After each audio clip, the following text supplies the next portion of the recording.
Welcome in. It's time for Soccer Over There, live on a Monday night, as we got a lot to get into here on the SDH network. We never sleep. I know y'all don't either. The game never stops. It's what we do.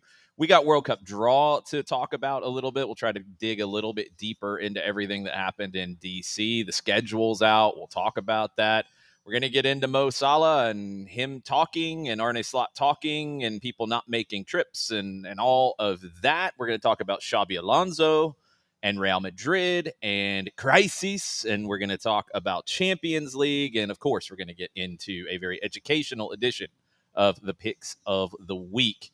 But let's start with the World Cup draw now that we've had some time to digest it. We know what the groups are. We know what the schedule is.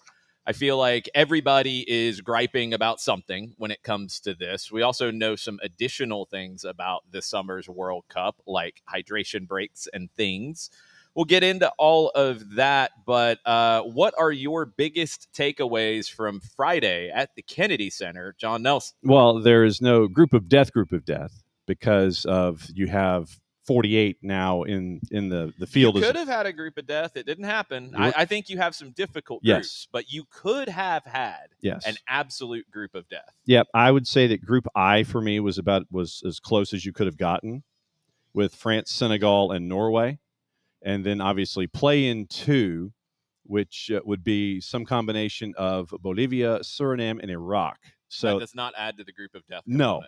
No. So 3 Except of 4. For them, yes. So 3 of 4 in Group I. I'm intrigued by Group K because of Portugal and Colombia, but Uzbekistan and play-in 1. So if you look at, so playoff 1 would be New Caledonia, Jamaica, and no. So that's not going to happen there. No. You've got L, which is England, Croatia, Ghana, Panama. So that one for me has a little bit of spiciness to it. It is not group of death, but it is group of intrigue for me. Okay. So I would say that I would be about as close as you get. L is intriguing, and then there are others that might have some rakes that you could step on. But I think that for me, it was Group I that was as close as it got. I like that you printed these out, old school style. Oh, absolutely, I did. Well, and I mean, and this was Friday. So for those watching on the video side, this was what I was referencing on Friday, where I had all of the teams. So I'm going to show you. Here's what I had. So I had all of the teams with their alleged rankings and positioning and all this kind of stuff. Mm-hmm. So 64 teams, and New Caledonia being 149. Please, New Caledonia, do us a favor and qualify. That'd be awesome. I'd be all in. Suriname at 123. Please qualify. Because you're in a different playoff group. So unless, Bolivia, it's okay. So, literally, I'm referencing all of this stuff for all of my groups. And then I had the pot allocation and the seeding so I could follow along here with the UEFA playoffs and all of the pot 4 and all this kind of stuff and all of the guideposts that you had for pots 1, 2, and 4. And apparently they just decided not to have any guideposts for number 3. That's pretty basic. And procedures, and just so we weren't tripping all over anything. And so I wasn't tripping over anything more specifically.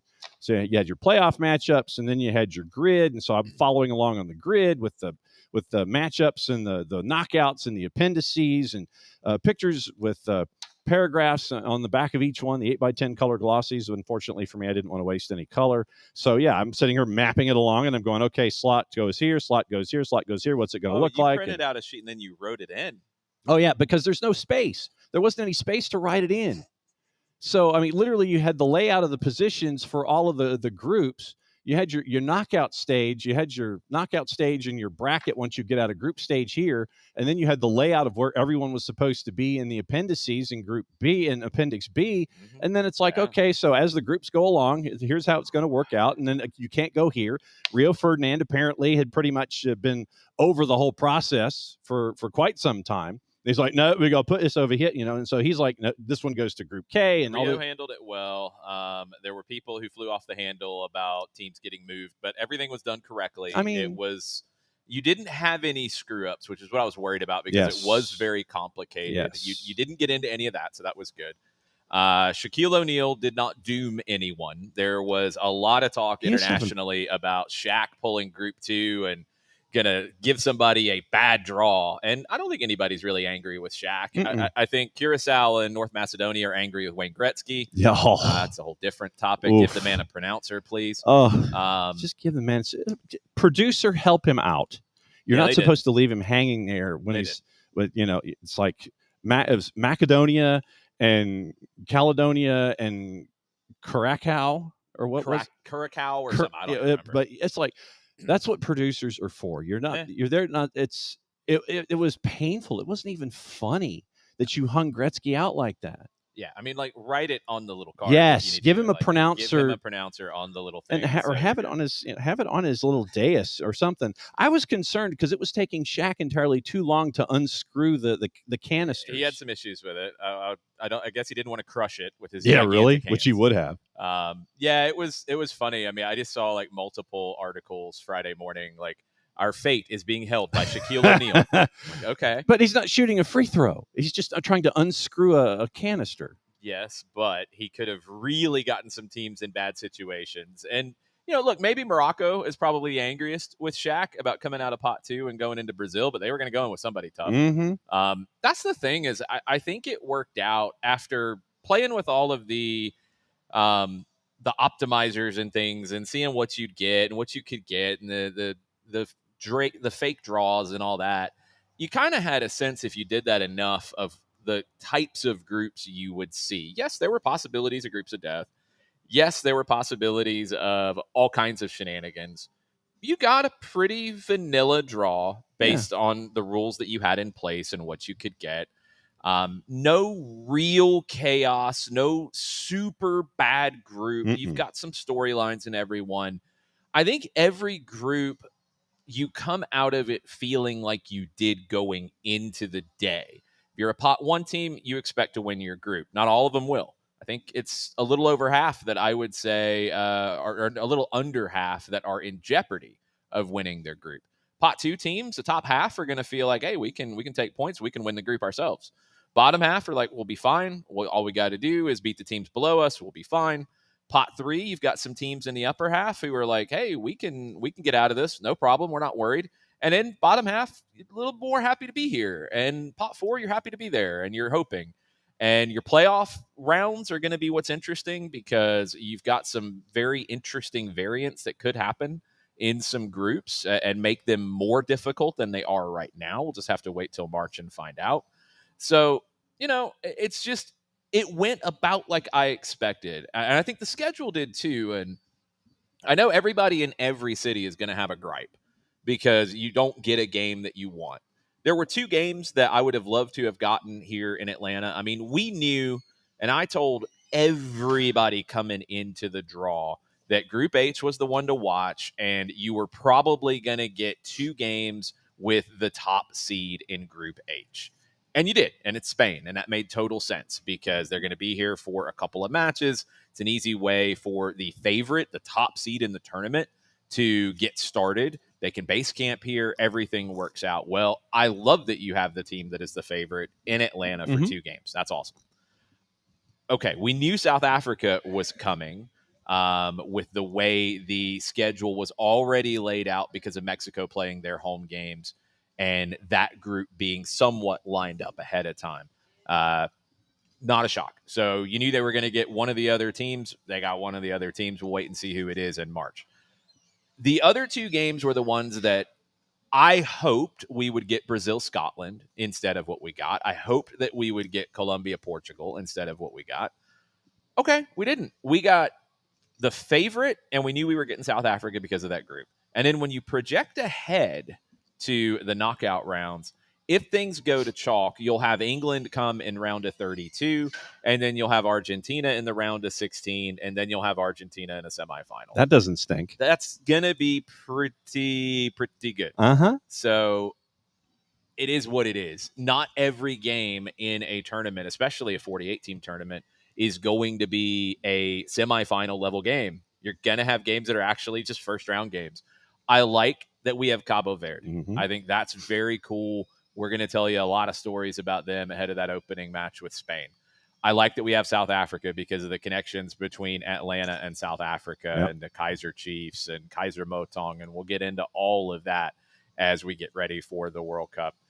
I like that we have Uzbekistan, somebody that's completely different and a team that's never been here before and a culture. Look, I don't know their soccer culture very well. They have a World Cup winner as a manager in Fabio Cannavaro. Lots of storylines there. That game could be critical to decide if one of those teams in it gets out of the group and gets into a knockout. And that's the other element to this that I think is your trade-off. With having some games that maybe aren't quite as glamorous, you have a lot of opportunity for the teams in the tournament because 32 of 48 are going into the knockout round. 8 of 12 third-place teams are going in. If you get 4 points in the group, you're going to the next round. If you get 3, probably all but 1, maybe 2 will go, depending on how all the games fall. 3 points should be enough as long as you don't get blown out in one of the other 2 games. So very interesting. No updates yet on Spain, Ricky, about where they're going to train. That would be the tier 1 potential base camp would be the Children's Healthcare of Atlanta training ground. So that would be my assumption, unless they want something different. Maybe they want to be further away from the city. I don't know. I have not heard anything there. Your other base camps in the area are Kennesaw State. It's the Baylor School in Chattanooga and Mercer University in Macon. So we will see where everybody bases. Spain's the only team that's going to be here twice until later, where that could be Argentina in round of 16 and semifinal if they keep winning. So once you get to that point, we'll just have to see. I've not mapped out where Spain goes into the knockout rounds if they win out. That's way too complicated for a Monday night right now. Top 5 must-watch games during the group stage. France and Norway is probably your big headliner. Norway was the team out of pot 3 that nobody wanted. It was very cool to see the reaction here at the Brewhouse Café, as it was a very smart crowd following along as to what they wanted their teams to get. And you had lots of reactions for the various teams that are represented. It was cool to see, but everybody was freaking out about Norway. And I don't think we had a French contingent here on Friday. So nobody got very upset when Norway got drawn into that group.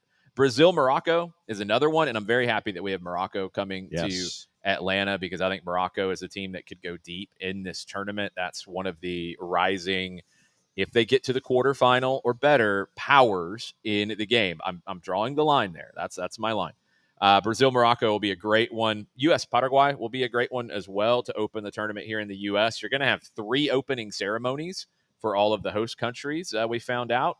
You'll have one at the Estadio Azteca as Mexico opens a tournament against South Africa, a rematch at 2010. You'll have one in Canada, where they could be playing Italy, I believe, in the opener, which is crazy, but I don't know if Italy's going to make it. The Sweets apparently are anticipating that one for like $114,000 Canadian. That seems like a lot, John. So what's the exchange rate these days? About 30%. Okay. Which way? So 114, 30% of that is 34,000. So you're looking at an $80,000 suite US. Okay. So 4,000 if it's a suite of 20 at BMO with the increased capacity, you're talking about $4,000 a ticket to get into a suite. Go for it. I'm not. No.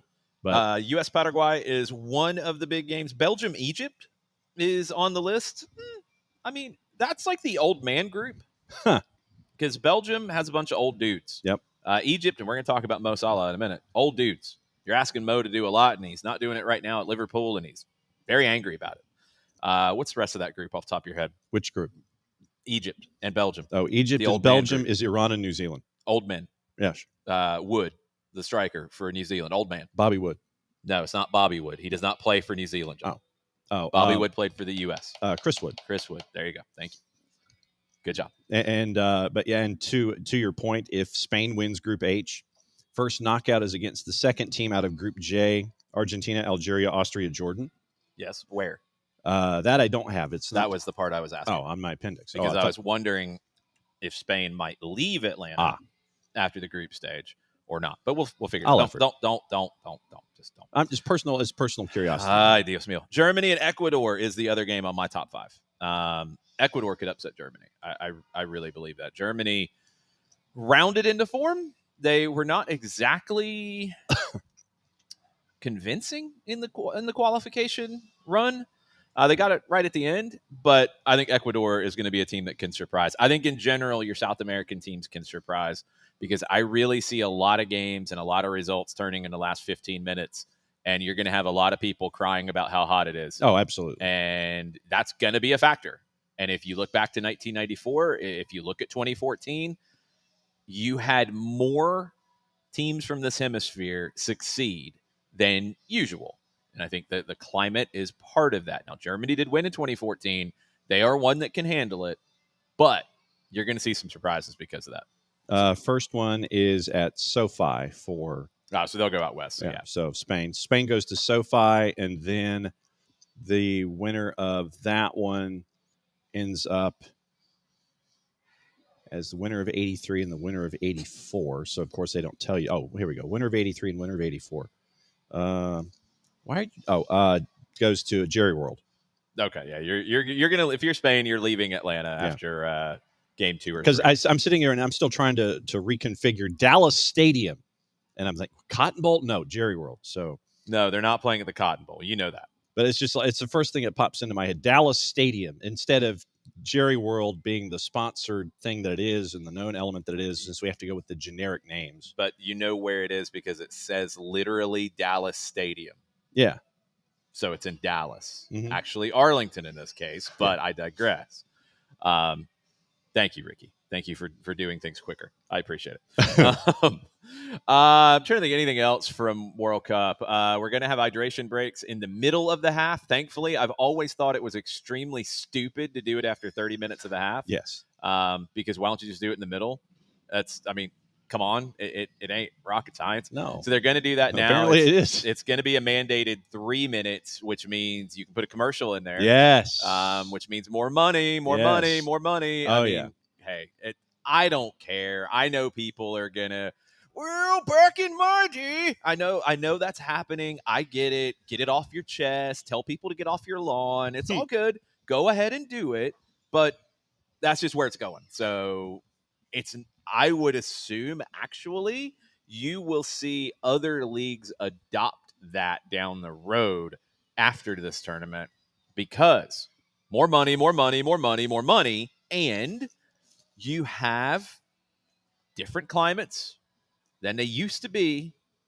Just going to leave that one out there for people to chew on, and you're going to need to deal with it. Yep. So mandate it. It's a 3-minute break in the middle. It's not a half. You're not truly playing quarters. All of these things, like forget trying to mandate that the coaches can't coach during the 3 minutes. That's not going to happen.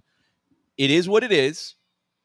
It's not that big of a change. It's not that big of a deal.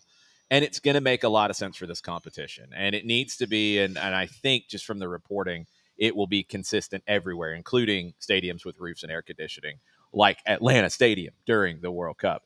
It needs to be consistent. And again, I think you're going to see more leagues do this down the road, and this is going to start a new trend. There is talk about VAR expanding its reach a little bit in this tournament because FIFA can say, we're going to do that. And Mm-hmm. I'm good with one thing that they're talking about doing, which is reviewing second yellow cards. I'm absolutely fine with that. They need to. It turns into a red. You don't want to review every yellow card. Fine with that. But second yellows, that becomes a red. You should review it.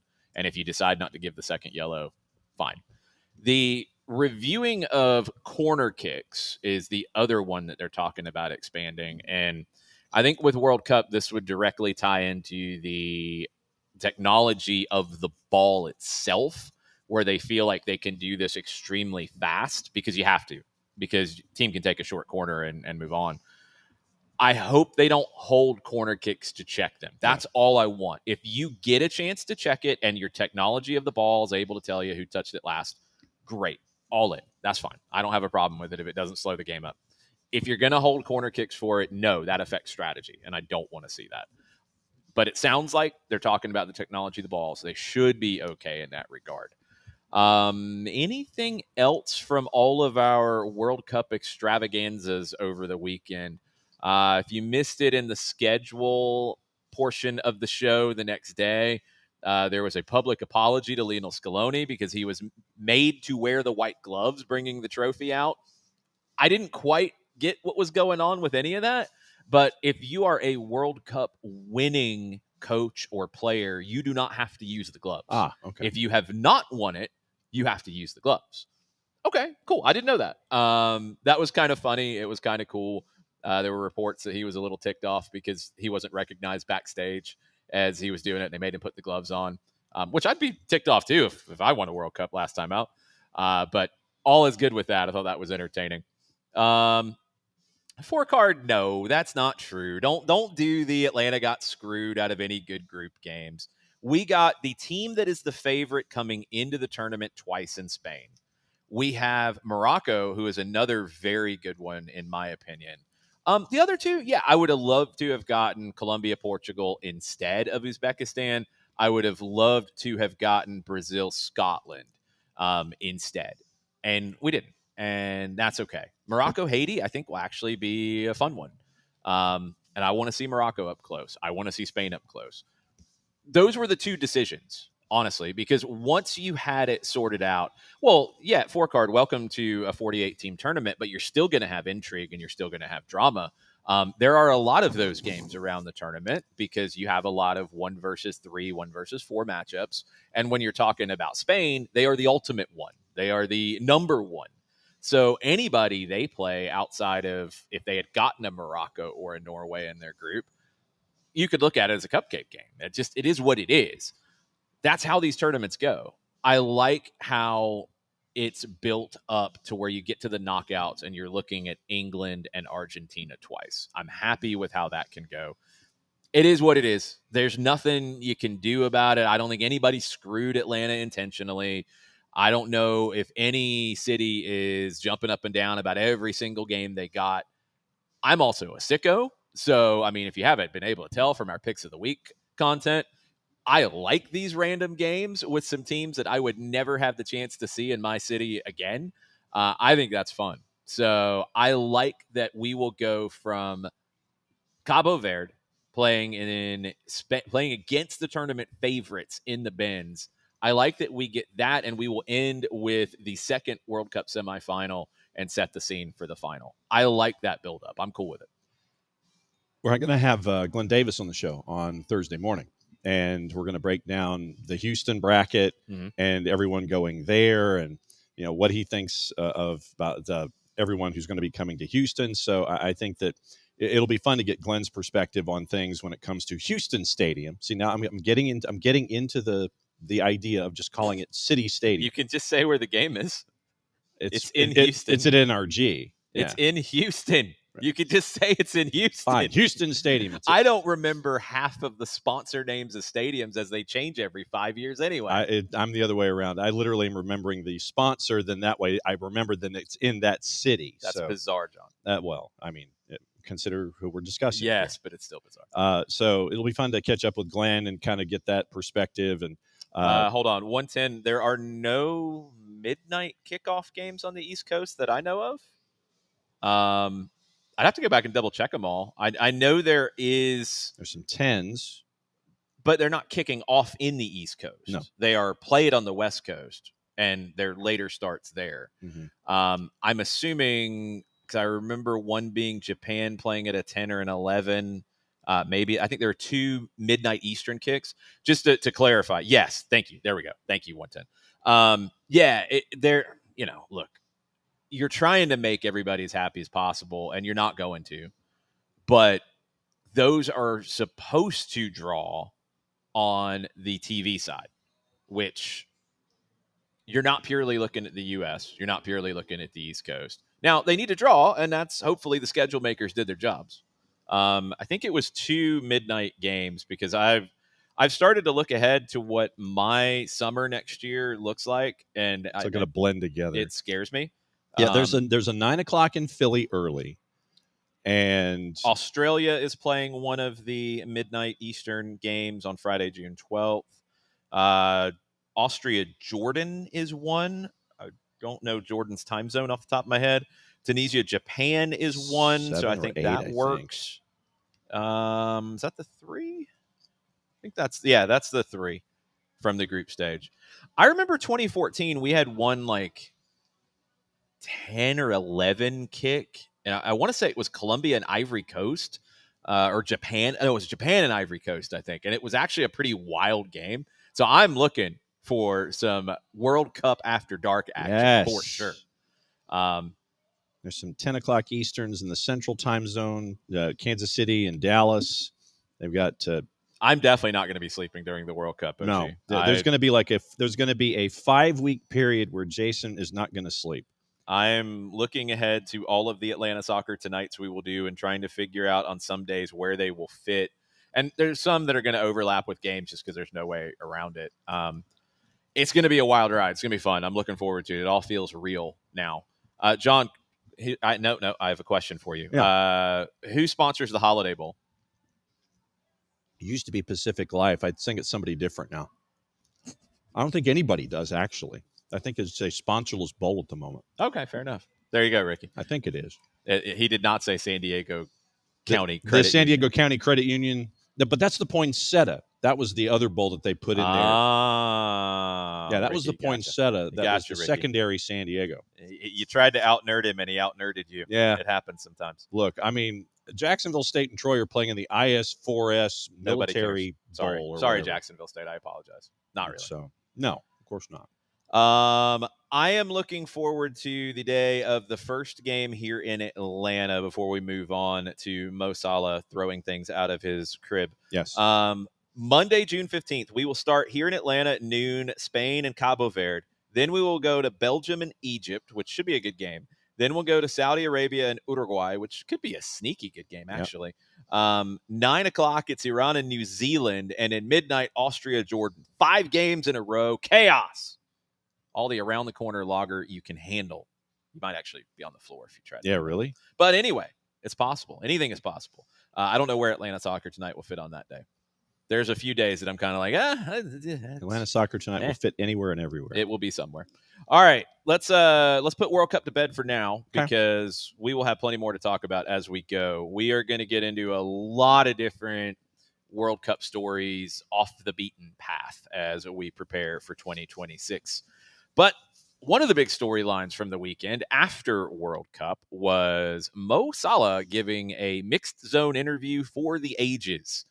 If you did not catch the Liverpool comms person behind him as this was happening and the shock and horror on his face as Mo was saying these things, that's where being a little bit like insider baseball and knowing that world and just seeing it play out in real time of, oh, no, I'm going to have to deal with this. Yes, that's what happened. It was crazy. Why? Maybe is the big question here.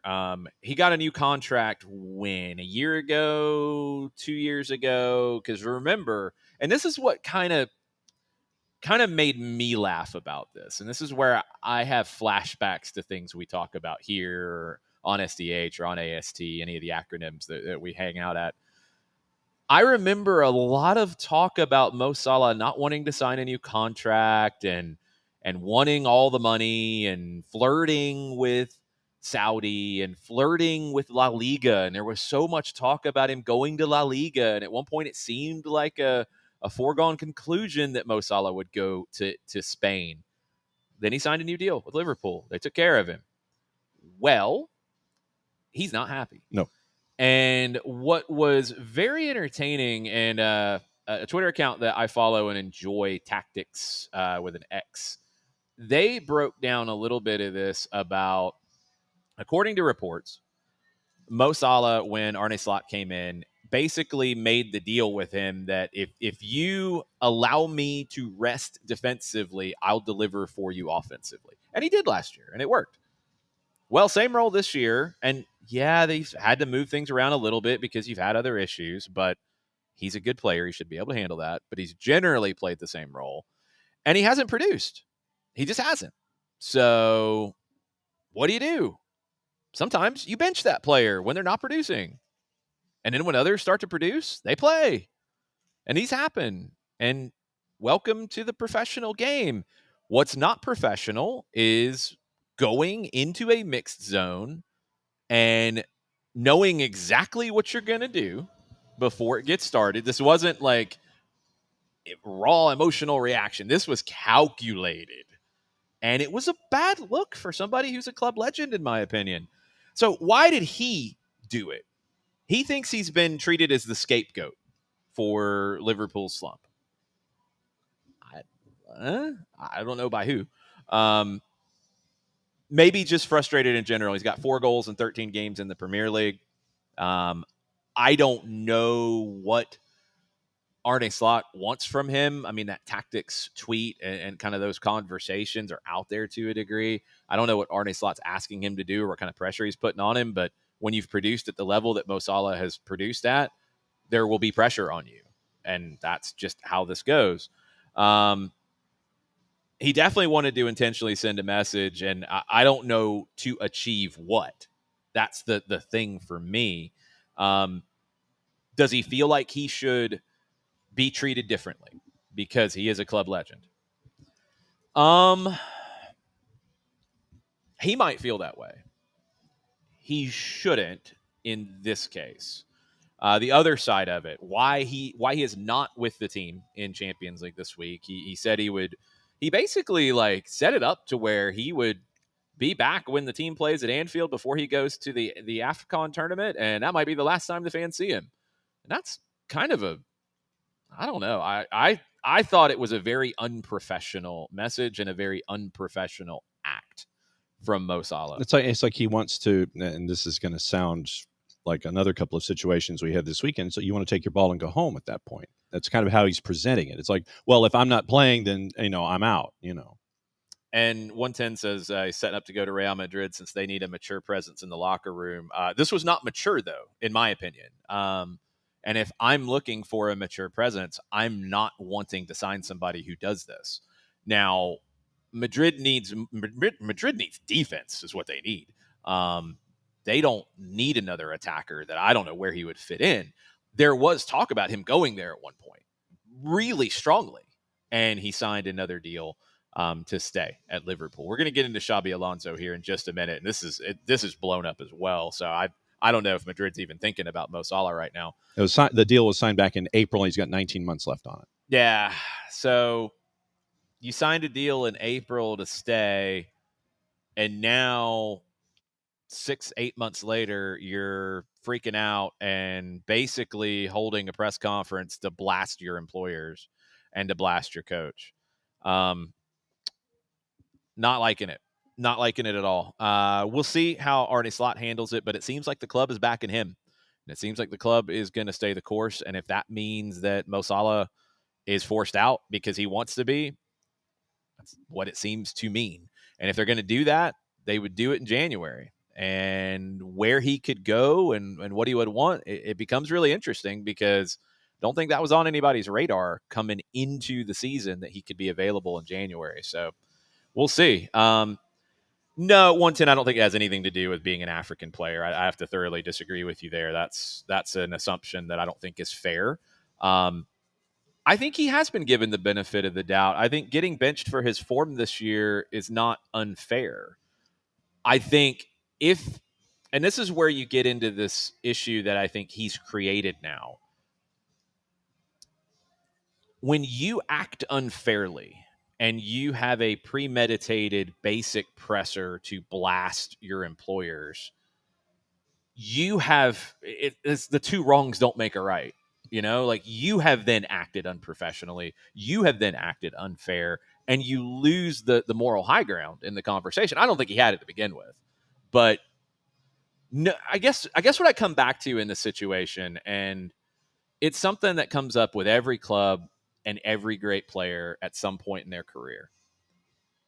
Father Time's undefeated. And no club should start players based on what they did in the past. If you do that, you are asking to lose. That does not take you very far. There are intangibles, of course. There are intangibles in terms of leadership, and guys can sometimes give you more in the collective than what they produce on the stat sheet. at a later point in their career, absolutely. But he is there to score goals and be dangerous in the attacking third, especially if the conversation is about defending less. And he's not doing that. So when the team has been struggling in the way that Liverpool has, which is a bigger issue than just Mo Salah, you have to try to change it. And I don't think Arne Slot was out of pocket for making that change. I think Mo is out of pocket for this action. And here's where I think the benefit of the doubt comes in. Arne Slot didn't do the things that we've seen other managers do and say about, well, he's got to come in and apologize and he's going to go train with the reserves. All right. He didn't do that. It's basically like, okay, cool. You're not coming on this trip. Not after what happened. It's a cooling off period. Let's see what happens. We get back. Let's figure it out from there.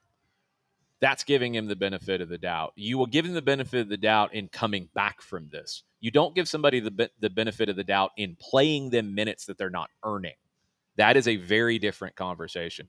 Give them the benefit of the doubt in allowing them the grace to make a mistake like this, because that's what it is. You don't give benefit of the doubt in playing guys who don't deserve to play. You just don't. If you do, you're not going to win.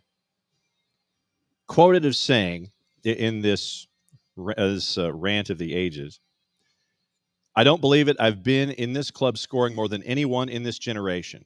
I would say since I came to the Premier League, I don't think anybody scored more goals than me or assists in the whole Premier League. And if I'm in somewhere else, everybody will go to the media and defend the players. I'm the only one that is not in that situation. I remembered a while ago, Harry Kane was not scoring for, I think, 10 games and scored 1-2 goals. Everybody in the media was like, oh, Harry will score for sure. When it comes to Mo, he needs to be on the bench. So he's upset with the media, is what he's upset with.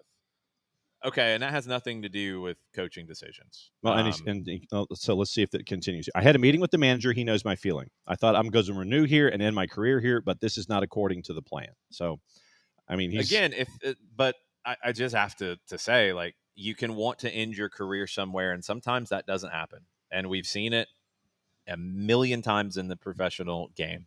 You want to do something, and either things don't line up, or your form drops to the point that you can't stay there, not in the same role. You don't accept it. Like, it's what happens. It is what it is. I mean, it seems like his complaints are about how the media has treated him. And sure, Harry Kane's a favorite of the media in England. Of course he is. That's right, wrong, whatever. That's just how that is. I did see a lot of debate about should he be benched and should he not be benched. I did not see overwhelming 100% bench him, he sucks. I didn't see any of that. I did see people going back and forth on it. But that's media. And you don't do this in this way as the response if you feel like you've been treated wrong. Because now you've done something wrong. And that makes it worse, and it's harder to come back from. But again, where he will get the benefit of the doubt, I think, is Liverpool will give him every opportunity to have this get swept under the rug and be forgotten. Now, to do that, he's got to keep his head down and play better. Produce. Frankly, just play better. Like, that's what he's got to do. I agree with you, OG. I think this is a really important factor, and it's a hard thing to talk about when you're digging into this about Liverpool and what's wrong. There are some tactical things wrong. There are some chemistry things wrong with all of the new faces. I think your fullbacks are getting way too high up the field, and things are disjointed. But Liverpool's having a huge issue mentally and emotionally after losing Diego Jota. That's going to factor into this, whether it is on the surface or not. It's going to factor into it. It's real. Now, not every player that is factored into this, and maybe this makes it even more complicated in coming together as a group. Not every player that's factoring into some of the issues that Liverpool is having as a team were there last year. But you're walking into the locker room that is processing this and trying to deal with it. And that's going to affect a group coming together. It will. So that's absolutely a factor. I don't think it's one factor with Liverpool. I think you have some players who are getting old. You have some players that maybe you gave too much responsibility to at this stage of their career. And I think Virgil van Dijk is going to be another conversation coming He's still playing well, but he's not what he used to be because nobody is what they used to be. You have some tactical issues with some of the new faces. I think you went out and you spent on some players to spend rather than fit purely, which you didn't need to do. And it's kind of surprising that you did, honestly. And you're not coming together yet. Sometimes it takes longer. They're not going to get relegated. They're still probably going to get into a Champions League spot, although it's not a guarantee, especially if Aston Villa keeps doing what they're doing. Liverpool's going to end up being okay, but how they handle this Mo Salah issue is going to be a big part of that. Final thoughts on Mo, John? I think he ends up in Saudi Arabia in the January window. I don't know. It's possible. I'm not up on which teams are really looking to spend right now. I don't know if that necessarily matters when it comes to the Saudi league. They'll put guys where they need to put them, essentially. It's possible if the money is crazy and it becomes untenable, which it could. I mean, that's the thing, is hopefully it doesn't, because I think that will create more distraction and make it more difficult for the team to be successful. But that could be the end game from this. I'm not sure that it is. I'd like to think that he comes back from it and ends his time in Liverpool in a better way. I do think legacy is important to him, because I think that's part of why he lashed out the way that he did. So hopefully it comes around for him and for Liverpool and for the fans from the emotional side of it. But this was a really bad look, and it did bring me back to the weird awkwardness that was going on about him doing a new deal and possibly going to Spain a couple of years ago. And that rubbed me the wrong way at that point. This adds to it, and let's see what happens next. Yes. All right, let's go to Champions League real quick. It's match day 6 coming up this week. We got Liverpool going to Milan. Yes, that's 6, John. They're going to play Internazionale. We've got Bayern and Sporting. We've got Kylian Mbappe and Erling Haaland. Manchester City and Real Madrid. But that game, it's turned in a different way now, because there's reports out of Marca in Madrid that Xabi Alonso's job is on the line. It was just a couple of weeks ago that we were talking about, man, Xabi Alonso, Vinicius Jr., Vinny's going to have to get his head right here. This is going to turn really bad for him. Well, now it might turn the other way. Yes. 2-0 loss to Celta Vigo. You've got sources inside Madrid who are talking, and that happens all the time in Madrid. Welcome. They're not confident that Alonso will survive if they also lose to Manchester City. Reportedly, there were internal meetings on Sunday night. Madrid have taken 6 points from their last 15 in La Liga. They were 5 points clear when they beat Barcelona, now 4 points behind and vulnerable to Villarreal. You had multiple red cards in the loss to Celta. Fran Garcia, Alvaro Carreras, and 19-year-old Endrick, who has just been a mess all the way around because he can't get on the field, and he gets a red from the bench. Home fans were jeering the team. You've got the board now, the Vinny part of things about where there's a disconnect. Now that seems to be not just him, and the board is believing that some of the squad aren't buying into Xabi Alonso's ideas. But my question to the board would be, well, you knew what those ideas were when you hired him. So, yeah. Alonso has tried a lot of different things. I remember reading recently that they had tried traveling to away games the day of the match. Then they went the night before to one match, and everybody got all pissy about it. He gave the team 2 days off earlier in the week, and that made people mad because it didn't work out. It feels like he's trying different things, and it's just not working. Madrid should get Lane Kiffin. That would fix everything, D. Graham. Lane Kiffin in Madrid would be amazing.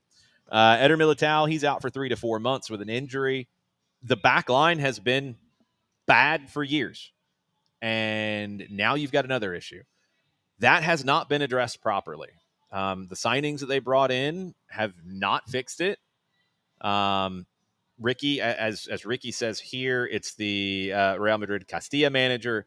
Yeah, he'd be the leading candidate to replace him in the short term. I don't think he would be the leading candidate to replace him in the long term. Marca talked about Zinedine Zidane, who reportedly is waiting on the World Cup to end to take over the France job. So that would be more of an interim thing as well. Jurgen Klopp, because everybody mentions Jurgen Klopp about every big team. that has an opening. I don't know if Klopp has any interest in doing it. This is what Madrid does, though. The Madrid job becomes possibly open, and every big name manager's name gets floated and talked about, and it is every college football storyline you can imagine rolled into one. That makes this game really big on Wednesday because this thing has turned, it feels like, really fast to where Xabi Alonso's job is on the line. I think it'd be a gigantic, horrible mistake to fire him that quickly unless you are just going to be, and look, it's worked for them really well over the years, but if you are just going to be Vibes FC, if you're going to hire a manager who is just about not really all that tactical, about relationships, just get the best talent and go out talent people. And if you keep doing that, okay, I mean, that can work to a point. I don't think that gives you the best chance to win consistently. I think that it can work. Carlo Ancelotti was a one who did a really good job with it. And then it went away from him last year as well. I don't know if Ricky Ricardo says it feels like Frank de Boer here in Atlanta, 1920. Possibly. I think you had cultural issues at play here because you had a manager who did not have a cultural foundation with a lot of the players in his locker room, where that should not be the case with Xabi Alonso in Madrid. I do think the disconnect idea with the locker room is valid. And I think there could be the element of the players feeling like either, and what it seems like has been hinted in the media, is that they are being asked to do too much, essentially. I don't think that issue was what it was with Frank and Atlanta. Did players buy into tactics? Maybe not. That's normal. That happens everywhere at different points. This feels different because it seems like Xabi wants, I don't know, crazy idea, his attackers to defend high up the field, which is kind of where everybody is doing right now. I mean, and they don't, and they're not. And his defense is not any better than it was, and that's part of why it's not any better, because they get put under so much pressure. I don't know the fix here outside of, I mean, if you're Madrid, you're looking at one of two options here. You do what you've done many times in your history. You run a manager really fast and you go make a giant splash. Okay. I mean, your splashes your splashes would be Zinedine Zidane or Jurgen Klopp. I don't think there's another splash out there. You're not going to bring Jose back. No. There's nobody else out there available that you would bring that would be a positive splash. There's nobody. There's not one. Roberto Mancini's not going to get that for you. There's not somebody that is the magic fix. He just wants to get paid and kind of seeming like not put a whole lot of effort into it. Whatever. There's not that guy. So if you run Xabi, you're going to get worse. You need to stay with him and build up a tactical profile. Yes, you need a massive name who has a history of managing big personalities. I agree. But your big personalities also need to get on board. And that is not easy to do. And sometimes good managers end up losing jobs because of that. But the team is what's going to fail in the long run, because Xabi Alonso will get another job and he'll be just fine in the long run. He'll learn from this and maybe manage big star players differently down the road. I think they need to keep him as well, but I'm also very historically, I generally lean to what the manager is trying to do because I think they have the plan. And they, in this case, Xabi Alonso absolutely has a plan and I think is trying to do the right things. Is he failing in convincing his players of what needs to be done? And that could be it. And that's a personality thing that he might need to improve and get better at. Only one win in their last 5. Yeah, 1 win, 3 draws. It's like, you can say, yeah, they've only lost once in their last 5, but they've only won once in their last 5. So they're 1-3-1, and right now 4 points behind Barca. Villarreal only 1 point behind them in the standings at 35 points, and they've won 5 in a row to get to where they are. And Atleti has played, and they've also got a match in hand. Atleti's played 16, and they're at 31 points, and then you start to get more spacing as you go down the ladder from fourth. If you're already getting this bubble up, though, yeah, I mean, Ricky, you've seen this. You've been through it. Madrid fans know how this goes. So if you're already seeing this bubble up and it's in Marca like this, it doesn't get there by accident. It's there for a reason because some people on the board want it to be there. So if he does not get a win in this match, it's going to be a problem for him. Yeah. And I think the club would be worse off for it, at least in the short term. At least for the rest of the season. We'll see. It'll be very interesting. So that's a huge storyline on Wednesday. Madrid and City. Haaland has 9 goals in his last 9 games against Spanish teams. Madrid, 13 wins in their last 14 home group matches. Let's go to Bayern. They are hosting Sporting of Portugal. They have never lost to Sporting in Europe. They've only given up 1 goal in their history against them. They've been a little uneven domestically after that long winning streak. You kind of expected them to come back down to earth a little bit. Liverpool is in Milan to face Internazionale.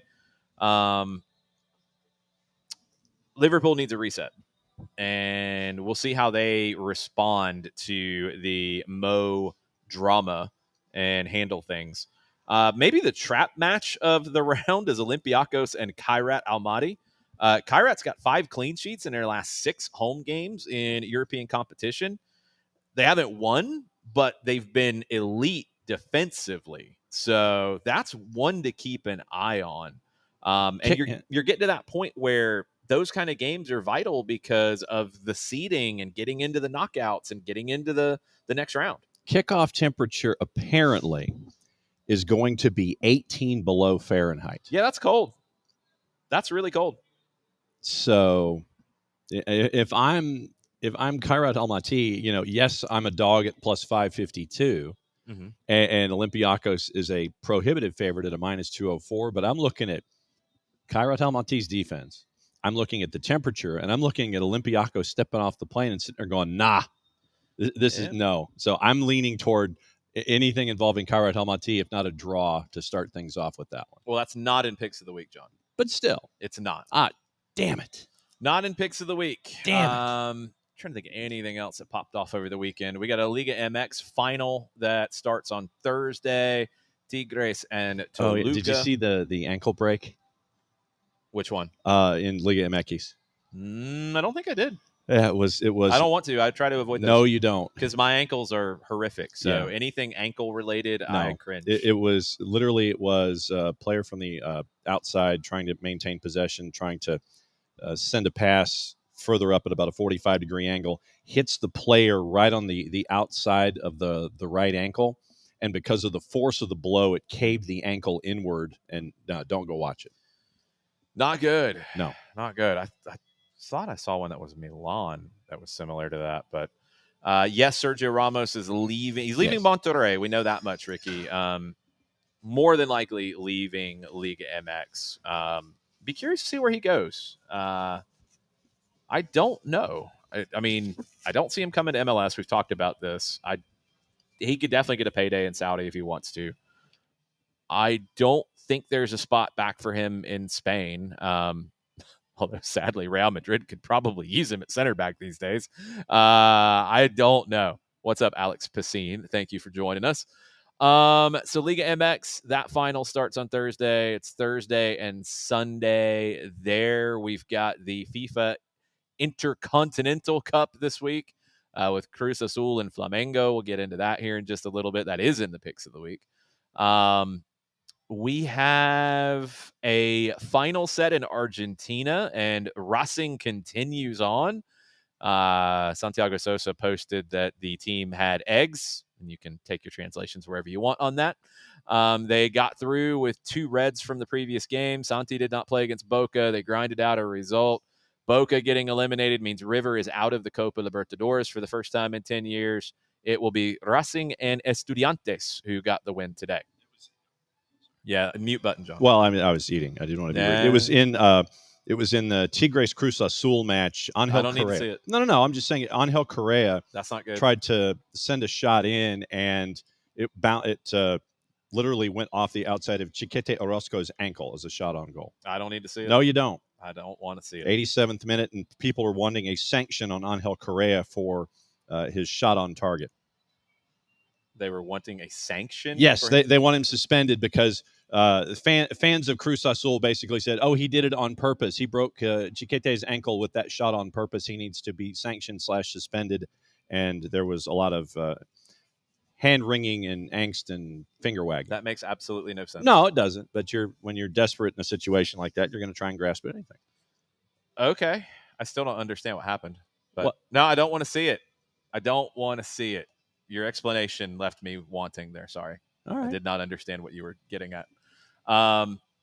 It's Mexico. Crazy things happen in Liga MX, that's for sure. All right, we got to get into picks of the week. So let's go back to last week and what happened with last week's selections. Let me pull that up. We don't have a sounder yet. We will probably to start 2026. We'll get some Christmas gifts under the tree. So like picks of the week. So you yell out picks of the week and you do an air horn? No. Tuesday, our first game was in the Copa del Rey, second round. We went to Spain for Guadalajara and AD Ceuta. Wednesday, we went to Liga MX for Monterrey hosting Toluca in the first leg. Thursday, we went to the Seychelles for Bazar Brothers against Bel Air. And we went to Brazil for Cruzeiro and Botafogo. Friday, we went to Bangladesh for the Brothers Union hosting the Bashantara Kings.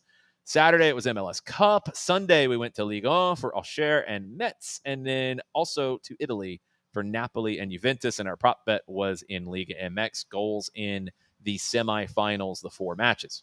So here is how things went. Game 1, only Nick and Drew got the upset to start things off. Guadalajara got it done in Spain. They were the lower seed from the lower division in the Copa del Rey. They were the big underdog. They won at home over AD Ceuta. So Nick and Drew started things off with a win. Nick doubled down with Rayados winning in game 2. A bunch of other people got that as well.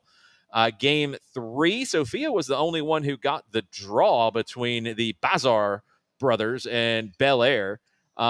Game 4, it ended up in a draw between Cruzeiro and Botafogo. Nobody got that. So at the midway point, it was Nick on 465. It was Sofia on 280. It was Drew on 110. And then everybody else was negative. John and I were at minus 45, and Maddie and Jarrett had not gotten anything right. Game 5, Maddie and Jarrett still had gotten nothing right. Then it turned. Just randomly yelling. That's what you're doing, huh? No, I'm staring at the board. Yeah, but it's called a spoiler, John. Mm-hmm. I was setting a scene. I was painting a picture. I didn't say who it turned for. John, I'm going to mute you, okay? Spoiler alert. Good grief. So, game 5. That's where it turned. Good grief. Bashantara Kings won, and Sofia and I got that right. So it didn't really turn because Sofia just went into the lead ahead of Nick. Nick didn't get anything else right until we got back to Napoli at the end. Of course. Game 6, Maddie still didn't get that right. She was minus 600 at this point. Wow. She did get the last 2, though, so points to her. Game 6 was MLS Cup. The only people who picked Miami in regulation were me, Jarrett, and Drew. The rest of y'all were out thinking it. You were overthinking it. You double crossed yourselves. Triple posts. Just no, but double crossing. No. Miami was going to win, and they did. That's what I told you, and that's what happened. Game 7, we went to Liga for a bottom of the table clash, and Auxerre won that one. I got that right. I kept the winning streak going. That's where Madison finally got on the board and got that correct. Everybody else got it wrong, and I had it sealed at that point, and Napoli just put it over the top. So I finished with 811. Nick got that one right, so he rebounded to 395. Sofia at 230, and everybody else was negative. So I apologize on behalf of the team here at Soccer Over There for so many people leading you into bad choices. Over half of the group finished negative, and that is not acceptable around here. Drew was only negative by 14, still not acceptable. John, you were negative by 115, not acceptable. Maddie, minus 170. Jarrett finished last, minus 194. Not acceptable. Nobody got the prop. It was 10 goals in the 4 games. I had 9. Maddie had 11. Jarrett had 11, but we missed it. We were on either side of it. So, 4 card, you got 876. Good job. Good job. No, Alex, no. You shut your mouth. I'll mute you too. I think I can. I'll figure out a way, one way or another. So, yes, I won, and I've won now 3 times. Mm-hmm. Jarrett has won 3 times. Correct. We are dominant when it comes to picks of the week in terms of winning the week. We're going to get a happy dance out of you or something? No, I don't do happy dances. I expect to win, John. That's how things go around here. There's nothing wrong with expecting to win and then still being demonstrative about it. No. You act like you've been here before. This is just normal operating procedure. Why do you think my promo was so short when I won? But it's you. This is not normal operating procedure for you. You've won 1 time. Yeah, and when I cut my promo for winning that 1 time, I cut my promo like I'd been there before, and I just said, I won. But you had not been there before. That's the point. That was your first win. So what you want me to do? No, I don't want you to do anything. I'm just saying your logic is faulty. It is not faulty. You said you acted like you had been there before. I However, didn't make a big deal out of winning by just saying I won. You had not been there before, and you haven't been there since, and you finished negative this week. Unacceptable. It is. It is unacceptable. I expect better out of you people. Very disappointing. Very, very disappointing. Yes, I won, so I got to pick all the games this week. And he's not even going to cut a promo. No, I don't need to cut a promo, John. This is normal. This is what happens. Jarrett doesn't cut a promo. He's won 3 times. I didn't cut a promo. I've won 3 times. That's what winners do. Winners keep winning? Yes. Winners keep winning. And don't give the soundbite in the press conference? Typically not. Hey, we won. We expect to do that. What would Curry do in a situation like this? Exactly what I'm doing. On to the next. We expect to win. That's your promo. We expect to win in these situations. What did I just say? Normal operating procedure. This is what happens. 4 card, you shut your mouth too.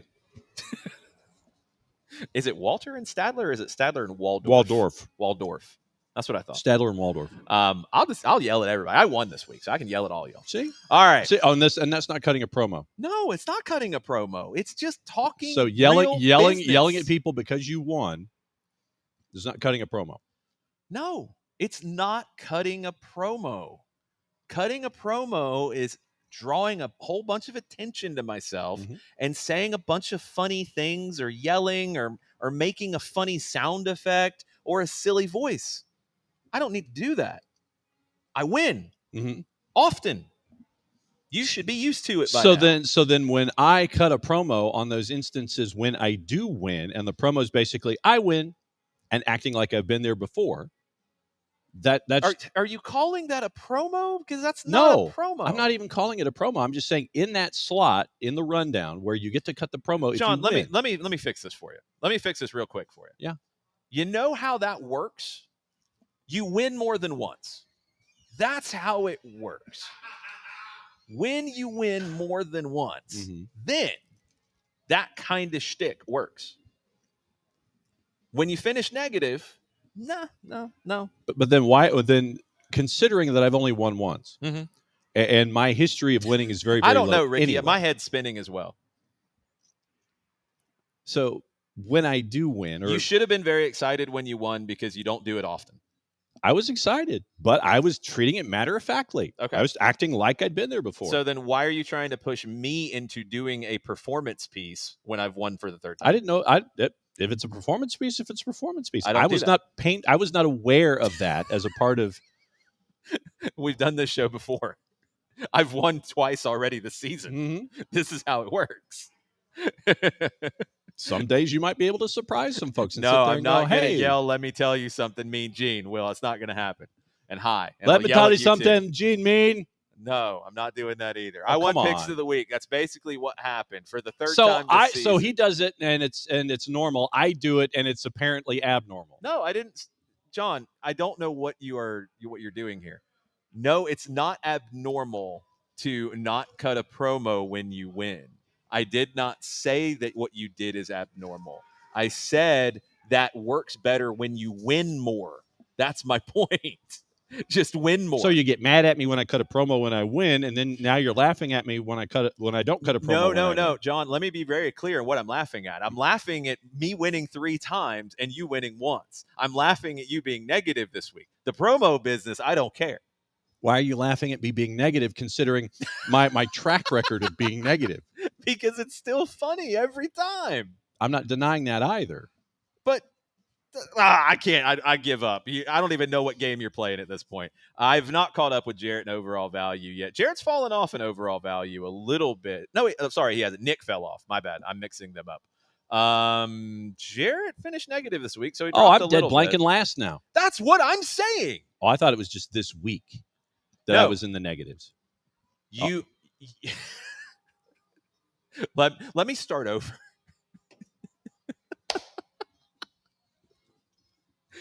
Just win more, John. Just win more. How about that? Okay. Just keep it there. Just keep the energy right there. All right. Don't finish last. Don't be last. See, that's in the pep talk table. I need. Don't finish last. Don't Nelson. be last. Don't be last. Nelson. Try to actually win some. There. See, don't be last. I mean, Maddie hasn't won it all yet, but she's at least not last in the overall points. Apparently, Florida State has scored with 3 minutes to go in regulation, and they have a 1-0 lead in the women's NCAA championship. Yeah, that part was important. Wow. Okay. Good. They have a lot of Georgia players, so I'm hoping they win. I did not add up the final totals, including this week. I'm gonna just eyeball it. I'm at like 2,500. Maddie's at like 2,500, right around it. Jarrett's at about 4,100. 4,200. 4,394 minus 194. It's easy. 4,200. 4,200. Thank you, John. Good, you can do that. You can't ever add the things when you used to be in charge of this. Nope. Sophia's at 21. John, you are at 16 and some change, which is embarrassing. Nick is at 40. He's right there with Jarrett. They're really close. I think Nick is right behind him by just a few points. And Drew is at 2,202. So I got out of the hole. I wasn't doing all that great in the overall total, but I've won 3 times. That's what's important.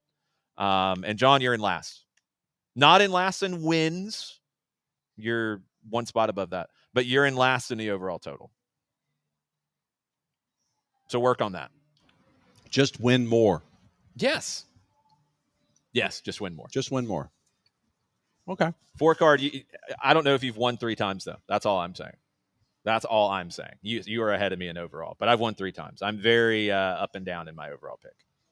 Yes, Will. I'm not very sad. I'm actually happy for Alan Carlton. He got sold to a Nordic club. Second division, and we are efforting an interview with said club once he goes over in the next couple of weeks. Very cool. Very cool.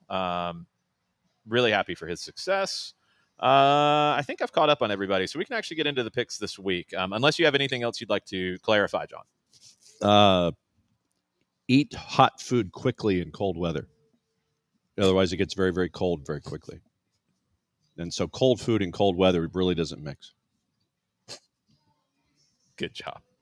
Picks of the week. I mean, I'm trying to balance, information and Picks of the week. Picks of the week. I got a few good ones in the educational portion of the show, thankfully, to try to redeem this. Oh, and secondarily, yes. If anybody missed the Roots, yes, that was a fun education this week. What was your education? Give them a sample. We found out about how long it took for Australia to create a second division. How long did it take? About a decade. Okay. And they finally got it on the ground, and they now have their first ever champion in said division. And they play a different schedule than the A-League, like calendar-wise. Yep. Which is weird. So we found out. We're about to have that too. So. Yep. So we found out about that. We found out about promotion and relegation of the Brasileiro. Yep. And that got weird yesterday. Internacional was out at one point and then came back in the last 20 minutes, I think. Yep. They beat Bragantino 3-1. Yeah. That didn't get them in. They were winning and they were out. It was Fortaleza falling apart is what took them out of it. And Ceará was out of the relegation zone entirely for the entire season until the last plays of the day. So we go through all of that. Them and Fortaleza who dropped, and Internacional took advantage of Santos made it. They won 5 in a row. Neymar torn absolutely meniscus. Yeah, but he absolutely put the Superman cape on, and you got to give that man credit for that. Got it done. He's going to have knee surgery. They stay up. They got into the Sudamericana. Yeah, they're into a Sudamericana. Well, like 14 teams get into the Copa Sudamericana in Brazil. It's a little slanted. Yeah. But yes, wild day in that. Check out The Roots. It's on the SDH podcast side of things. You can click listen at soccerdownhere.net. You can get it on your favorite podcast provider. You can get it on YouTube as well as a podcast. Let's go to Tuesday for picks of the week. That's what I just said. Atalanta hosting Chelsea in the Champions League. Atalanta plus 230, draw plus 260, Chelsea plus 110. Here's your educational portion of the show.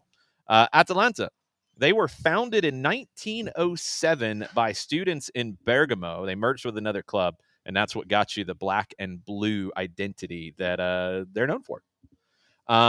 They were a yo-yo club for a long, long time, and now they've kind of solidified, and they're one of the top teams. They are named after the Greek mythological heroine Atalanta. The club's crest has featured her profile for over 60 years. Nickname, one of them is the goddess, Ladea. There you go. So far this season, they're kind of inconsistent. They got a home league win over Fiorentina, a Coppa Italia win. They've dropped some points. They've been a little bit all over the place. They're mid-table, 12th in Serie A, 7 draws in 14 matches. So, it feels really close, but it hasn't quite all come together for Atalanta. They've never played Chelsea in a competitive match before. Chelsea.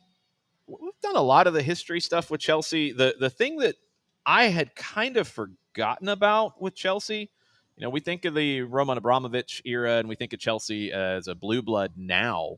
But you go back to the 80s, the early 1980s, combination of poor results, bad attendance, hooliganism, which was really bad at Chelsea, mismanaged redevelopment plans. They were on the brink of collapse. Oh, wow.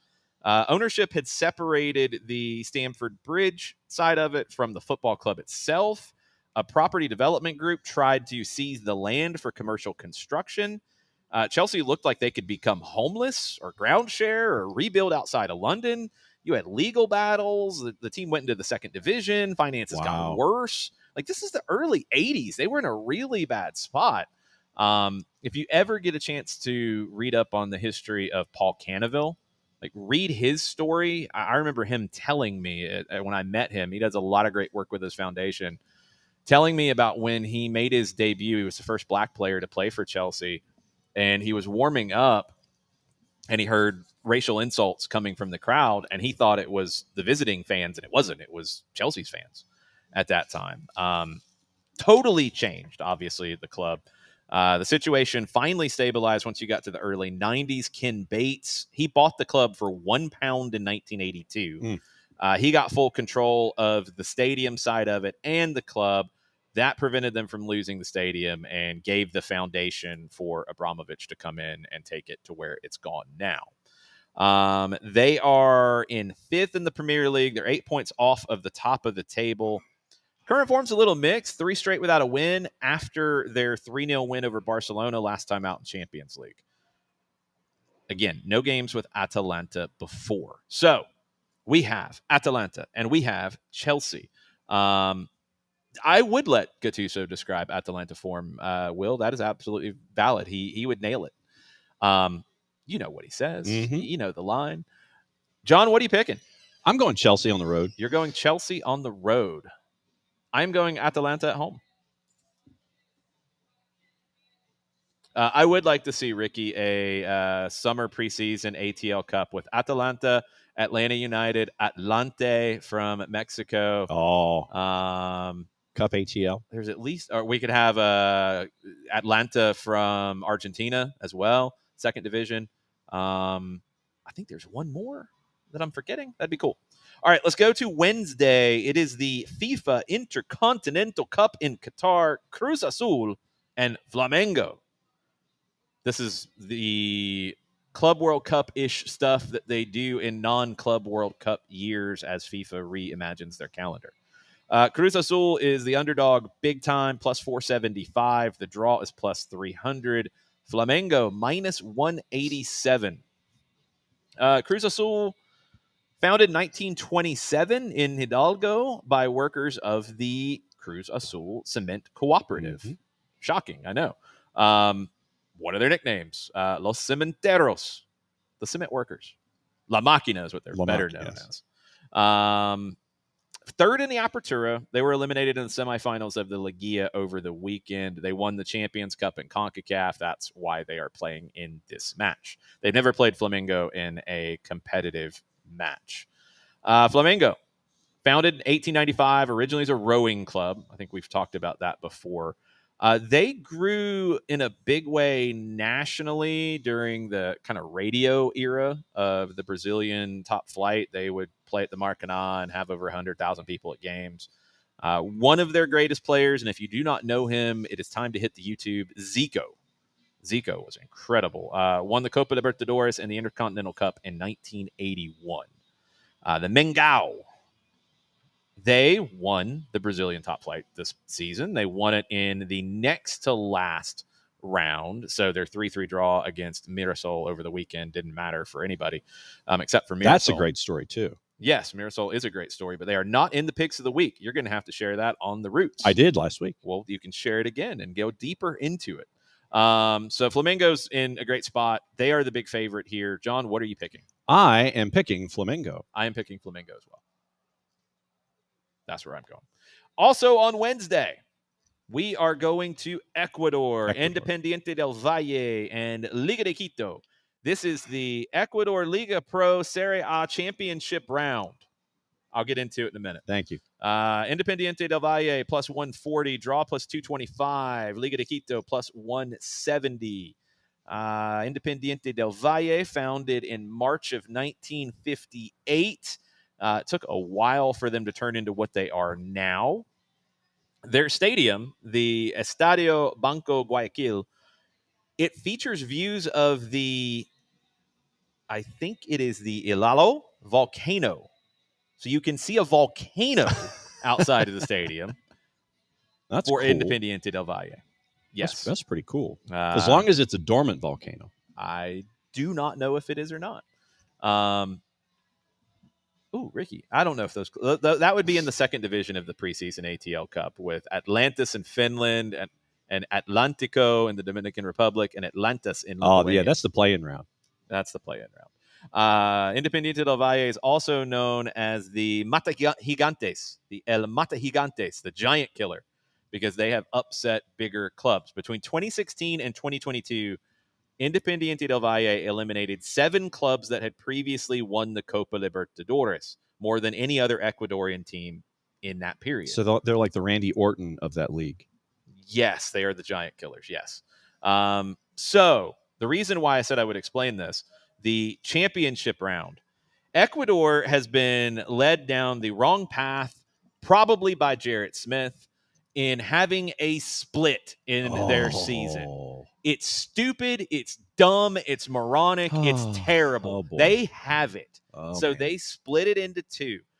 They overhauled their season to add 72 extra matches and create a 2-phase league. 72 matches. Not for each team, 72 across the board.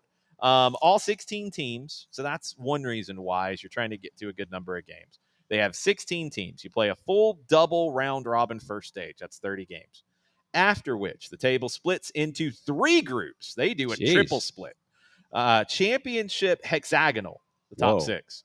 A Sudamericana qualification hexagonal. And a relegation quadrangular. Points carry over from the first stage. The top team automatically earns a Copa Libertadores spot. The bottom 2 in the relegation group drop. So, Independiente del Valle, over the weekend, they secured the league title. And they got a little help on the final day. They did not win. But their opponents, Liga de Quito, did not win either. So that's why Independiente del Valle, with 3 games left, have a 10-point lead. They are your champions. So that makes this match a little more interesting because what happens? They've already won. Yep. Liga de Quito, they were founded in 1918 from the student athletics department at Central University of Ecuador, one of the country's oldest continuously operating clubs.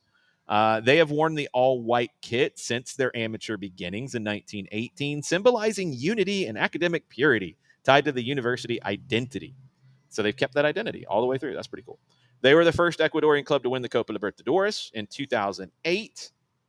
They won the Recopa, like the Super Cup, in 2009. They won the Sudamericana in 2009. They won the Recopa in 2010. The split is not proper soccer heritage. It is stupid, Will. I hate it. It's moronic. They don't even do an even split because why? They have a 6, a 6, a 4. It's crazy. Stop it, Ecuador. Stop it. Oh, man. Los Albos are Liga de Quito. They're also known as El Rey de Copas, or La U. King of Cups. They finished 4th in the season of 30 games. They've climbed into 2nd after the split. Really good at home, but they've been bad away. They had a 7-game unbeaten stretch. That's where they were trying to catch up to Independiente del Valle. Nope, not happening. This has become a rivalry. It really wasn't for the longest period of time, but it's become one with these two. So you have a team that's already won the title. You have a team that cannot win the title now. They play one another for pride. What are you picking? A draw because of that. You're picking a draw? Yep. I am picking Liga de Quito because I expect Independiente del Valle to be hungover. That's the kind of analysis you get here on Soccer. See, that's what I'm saying. Fantastic analysis. Something like that. Game don't matter. Draw. Probably, OG. You can see volcanoes from just about anywhere in Ecuador. That might be true. Thursday, let's go to the Europa League. Let's go to Celta Vigo hosting Bologna. Bologna on the road plus 210, draw plus 220, Celta Vigo plus 135. Celta Vigo, founded 1923. Merger of 2 Vigo clubs, and they wanted to create a team strong enough to represent Galicia. They reached the Copa del Rey final 3 times, 48, 94, and 2001. Their stadium almost went completely under in the mid-'80s, or this would have been the late 70s, early 80s. But luckily, it was renovated ahead of the 1982 World Cup, saved the stadium, revived the team, revived the game in the city. Then they went on to an era where they're known as Euro Celta, where they became a consistent force in UEFA competitions, like this one. They're known as Os Celestes, the Sky Blues. Current season, they're in 10th in La Liga. They're in 10th in the Europa League as well. A lot of really tight games. You know, that's really mid-table in league. That's right in the middle. So not a shock here. What's weird with them, and they're at home in this, they have not won at home in La Liga in 8 games this season. They've been great away, 3rd best in the league on the road. But in Europa League, they've played 2 at home. They've won both. Wow. Bologna. These teams have never played in competitive games before. Bologna, founded in 1909 by Emilio Arnstein and a group of Italian and Swiss enthusiasts. They're one of the oldest top-flight clubs in Italy. And I don't think they've ever went broke and reconstituted themselves either. I can't think of it, yeah. Bologna were one of the first Italian clubs to professionalize their training methods. The legendary Hungarian coach Arpad Weiss led them to titles in the 30s. He introduced modern tactics, athletic preparation, way before it became a common thing. Golden era was the 30s and the 60s for Bologna, 7 Serie A titles. They are the ones who have won the only time it's ever happened. It almost did last year. If teams finish level on points at the top of Serie A, if 2 teams do, it doesn't go to goal difference or head-to-head. It goes to a playoff game. And it's only happened once in history. 1964, Bologna beat Internazionale in that game. Wow. Bologna won multiple Mitropa Cups. It's a precursor to UEFA competitions in the 30s. Also, the city is rooted in student culture. So students have always played a major role in the supporters' culture, a different vibe there for the I Rosso Blu, the red and blues. Joey Saputo also owns them. That makes them a little crazy. Uh-huh. They are in strong form in the league. They're in 5th in Serie A. They're in 18th in the Europa League, so right in the middle. Only one loss in their last 15 matches in all competitions. They are the third best on the road in Serie A, and they are on the road here. So, Bologna and Celta Vigo, Europa League. I am going to pick... this is a tricky one, actually. I'm going to pick Celta Vigo. Bologna might be the most college football team in European soccer, Will. That is a fair aspect. And Iago Aspas is why I am picking Celta Vigo, because he is 108 years old and still kicking. Seriously? He's 38 years old. He's not 100. Did you see? I said he's 108 years old, and you said seriously? What? You should, might be like a club legend or something. He is a club legend, but he's not still playing at 108. No, I wasn't saying he was playing at 108, but like a dude's 108 years old, you got to tip your cap. Alex, just I don't know. Who are you picking? Celta de Vigo. You're picking Celta Vigo. Yeah, because of the unbeaten form in the competition. Okay. Next up, we go to the Ghana Premier League. There you go. Heart of Lions hosting Aduana Stars. We have no odds. Plus 100 for Heart of Lions, plus 125 for the draw, plus 150 for Aduana Stars. You're going to get all the viruses. Don't even look, John. Don't do it. I'm trying, man. Heart of Lions. They were founded in 2000 in the Volta region. They have climbed the pyramid. They are in promotion just a few years after they started. Before they emerged, that region of Ghana didn't really have teams in the top flight. Known for producing gifted athletes, especially in track and field and volleyball, but not in soccer. So now that has changed because of them. They became one of the standout teams of the mid-2000s in the Ghana Premier League. Runners-up in 2006. That's their highest ever top flight finish. And because of where they are, they have been a developmental side quite a bit with emerging players from the Volta region. Yes, Hutch, he is wearing an LA Aztecs hoodie. Yep. Bob Rigby. It is a remake. Yeah, it is Ebbets Field Flannels. They had a sale that I could not resist on Black Friday. And when you can get this stuff for like 75% off, you're going to buy it. True. Heart of Lions, they are in the lower half of the league in Ghana. Let's go to the opponents, Aduana Stars. They were founded in 1984. They got promoted to the top flight in 2009. They won the Premier League in their first season in 2009-2010.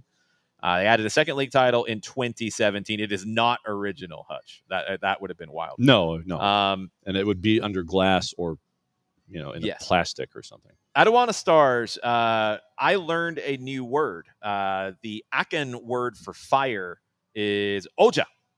And that's like a slogan for them. They're known as the Oja Boys, the Fire Boys. Okay.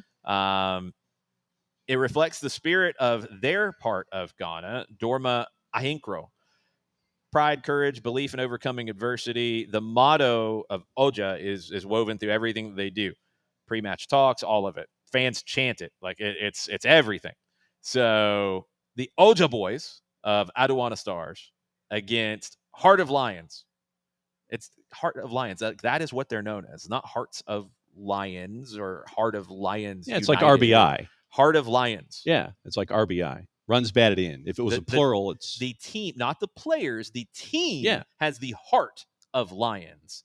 The players do not have hearts of lions. I hope they do. Then the collective would have the heart of lions. Yes. But anyway, I digress. What are we picking here? John, you go first. I have no blanking clue, so I'm going draw. That's how it goes. I am going to pick Oja. That's what I figured. Oja. Aduana Stars. Because what you do is when you learn that what you're learning in a game where we don't have any odds, you learn about the history. And when you get to sit there and discuss Oja and add that to your vocabulary and to your being, I can understand that. Yes. Florida State did win the NCAA Division 1-0. Yes, they title. Did. Good for Florida. Hey, at least we won something this year. That's true. Your football team was pretty crappy. They're pretty crappy. Saturday, St. Pauli hosting Heidenheim. I love how you skipped over the day of the week that the Ghanaian game was. I'm not stupid. St. Pauli, founded in 1910 in Hamburg. They are known for their counterculture identity. That's what they're known for the most. Skull and crossbone symbol that's turned the team into an international cultural brand. They've been kind of a yo-yo type of team quite a bit. Their connection to Hamburg's punk and alternative music scene's legendary. Bands like Die Totenhosen and Ketkar, they've performed at club fundraisers. Matchday playlists go very heavy punk, which is interesting. Will, you shut your mouth. Nicknames, they are known as the Neighborhood Kickers or the Brown Whites. The Brown Weiss, I think that's correct. They are back in the Bundesliga. They won promotion last year. They're not doing so good. They're not doing so well in the Bundesliga at the moment. They are towards the bottom, as is their opponents, Heidenheim. Heidenheim, the oldest club that we have had on Picks of the Week this season. The club dates back to 1846 as part of a gymnastics club. Okay. Eventually evolved into their modern football form. They are one of the oldest sporting institutions in Germany. Heidenheim. And their manager, Frank Schmidt, he took charge in 2007. Damn. That's insane these days. I mean, he's the Marty Schottenheimer of the Bundesliga. Like, way past any of this. Like, this makes no sense. You've got Real Madrid wanting to fire Xabi Alonso after, 3 months.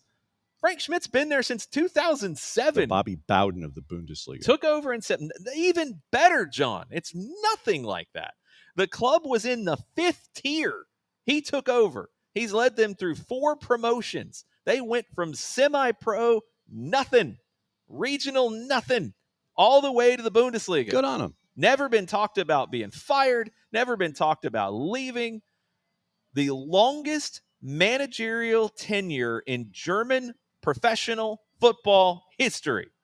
One of the longest worldwide. He is a Heidenheim native. That's why this is so different. Born in the town, he played for the team when they were a regional, semi-pro, nothing. And he's got them all the way up. Native son has them all the way to the Bundesliga. They earned their first promotion in 23. They have stayed up. We got bots wanting to come in because we're talking about Heidenheim. It happens. It's like, welcome to life on the internet. So, yes, these teams are not very good this season, though. Die Rot Blau, the Red Blues, that's Heidenheim. So, these are the 2 teams that are they the bottom 2 in the Bundesliga? Pull up the Bundesliga table real quick. Heidenheim is 16th of 18th. St. Pauli is 17th. Oh, there's somebody worse. Mainz is even worse. They're bad. Well, they're not playing these 2 teams this week. So it is a bottom of the table clash in Germany. Yep. Your odds one more time. Minus 105 for St. Pauli. Plus 300 for Heidenheim. Draw plus 240. John. Under normal circumstances, if Heidenheim, who has won 2 in a row, to hopscotch St. Pauli into the playoff spot, the relegation playoff spot, if it was a home match, I would say Heidenheim. But St. Pauli is just awful. They've lost 4 of 5. They had a draw last time out. So I don't think St. Pauli can get it all the way over the line. I think Heidenheim on the road can't do it on the road. And so I'm going to go draw in this one just because of the collision of those ideas. I'm going draw as well. All right. I got another weird one for you in this one on Sunday. Where are we going now? We're going to Argentina. Okay. We are going to Atlético Rafaela hosting San Martín Formosa. Okay. The Argentine Torneo Federal A promotion playoff second leg. Atlético Rafaela leads 1-0 after the first leg. No odds on this one. So darn. Rafaela plus 100, plus 125 for the draw, plus 150 for San Martín Formosa. Now, I want to make sure. I believe this is 3rd division going up to the 2nd. The Argentine league structure does not really try to have it make any sense in terms of, Torneo Federal A. That would be this. No, it is the part of the regional 3rd level. Okay. I was correct. I need to give myself more credit. I need that one. Atlético Rafaela. They were founded in 1907 in Rafaela in Santa Fe. Makes sense. One of the oldest and most traditional clubs in the interior of Argentina. They are kind of the third one of Santa Fe. Colón and Unión are the two that are most known. Rafaela has been in the first division before. They were in the 2010s, and they got to play the Colóns and the Unións, and you got those regional games. Rafaela, a lot of players have come up from there and moved up into other bigger teams. They've been promoted several times to the top flight. They were a good mid-table team, counterattacking in the 2010s. But here is your mega deep dive in today's Picks. All right, I got to hear this. Rafaela, the place in Santa Fe in Argentina. It is famous nationwide for the Autodromo Ciudad de Rafaela. It was founded in the 1950s, quickly becoming one of Argentina's premier auto racing venues. The circuit's massive oval layout, one of its few of its kind in South America, earned comparisons to Indianapolis. I think the straightaways are longer. Rafaela has long-standing identity as a speed capital. So they always try to play with Atletico Rafaela, the kind of speed, that kind of idea. 1971, USAC, which is the precursor to like IndyCar racing. They opened their season in 1971 at the Autodromo Ciudad de Rafaela. Oh, wow. They drew 40,000 spectators, even though AJ Foyt and Mario Andretti said, we ain't going. One of the finishers, veteran driver Bentley Warren, nearly died in a dramatic crash. His car hit oil at 200 miles an hour, slid, crashed, burst into flames, left him badly burned. Story at that time that came out, taken to the local hospital, Warren was told to drink lots of liquids. Quote, so I got a big bottle of beer and started drinking. Unquote. No, it gets better. The charter plane back to Indianapolis was delayed from taking off because Bill Simpson, who I guess was one of the like USAC people, if I'm not mistaken. Yeah, and so like the Simpson racing suits and the helmets, that's him. Yeah. Well, Bill Simpson, the reason why the charter plane was delayed to take off, he was trying to talk a pretty blonde into moving to California with him. I'm shocked. Warren, who was badly burned and got drunk in the hospital, he had to sit in a middle seat with his heavily bandaged arms in an upright position. Oh, man. Mechanic Al Friedman asked all the officials sitting in first class if anyone would give up their seat. They said no. No. So he sat next to Boston Louie, he says, who Louis Seymour, he was a colorful character who fielded USAC cars for 30 years. So I'm sure there was lots of drinking and lots of stories. Warren did start in two Indy 500s. After nearly dying in Argentina. So Will says it's a wild looking track. It's like what if Martinsville corners, but Talladega straights. Yes. Like the description I saw, and I'm not an auto racing guy, was that the straightaways were longer than Indy and the turns were pretty banked. Yeah. So it's kind of funky. Yeah. And it was super fast. Yeah. So looking at the layout, it is in every configuration, it is a longer track than Talladega. Okay. So it can I think Talladega is 2 3/4, 2.5, 2 3/4. Yep. Ciudad de Rafaela in any configuration is longer than 2 3/4 miles for a lap. Okay.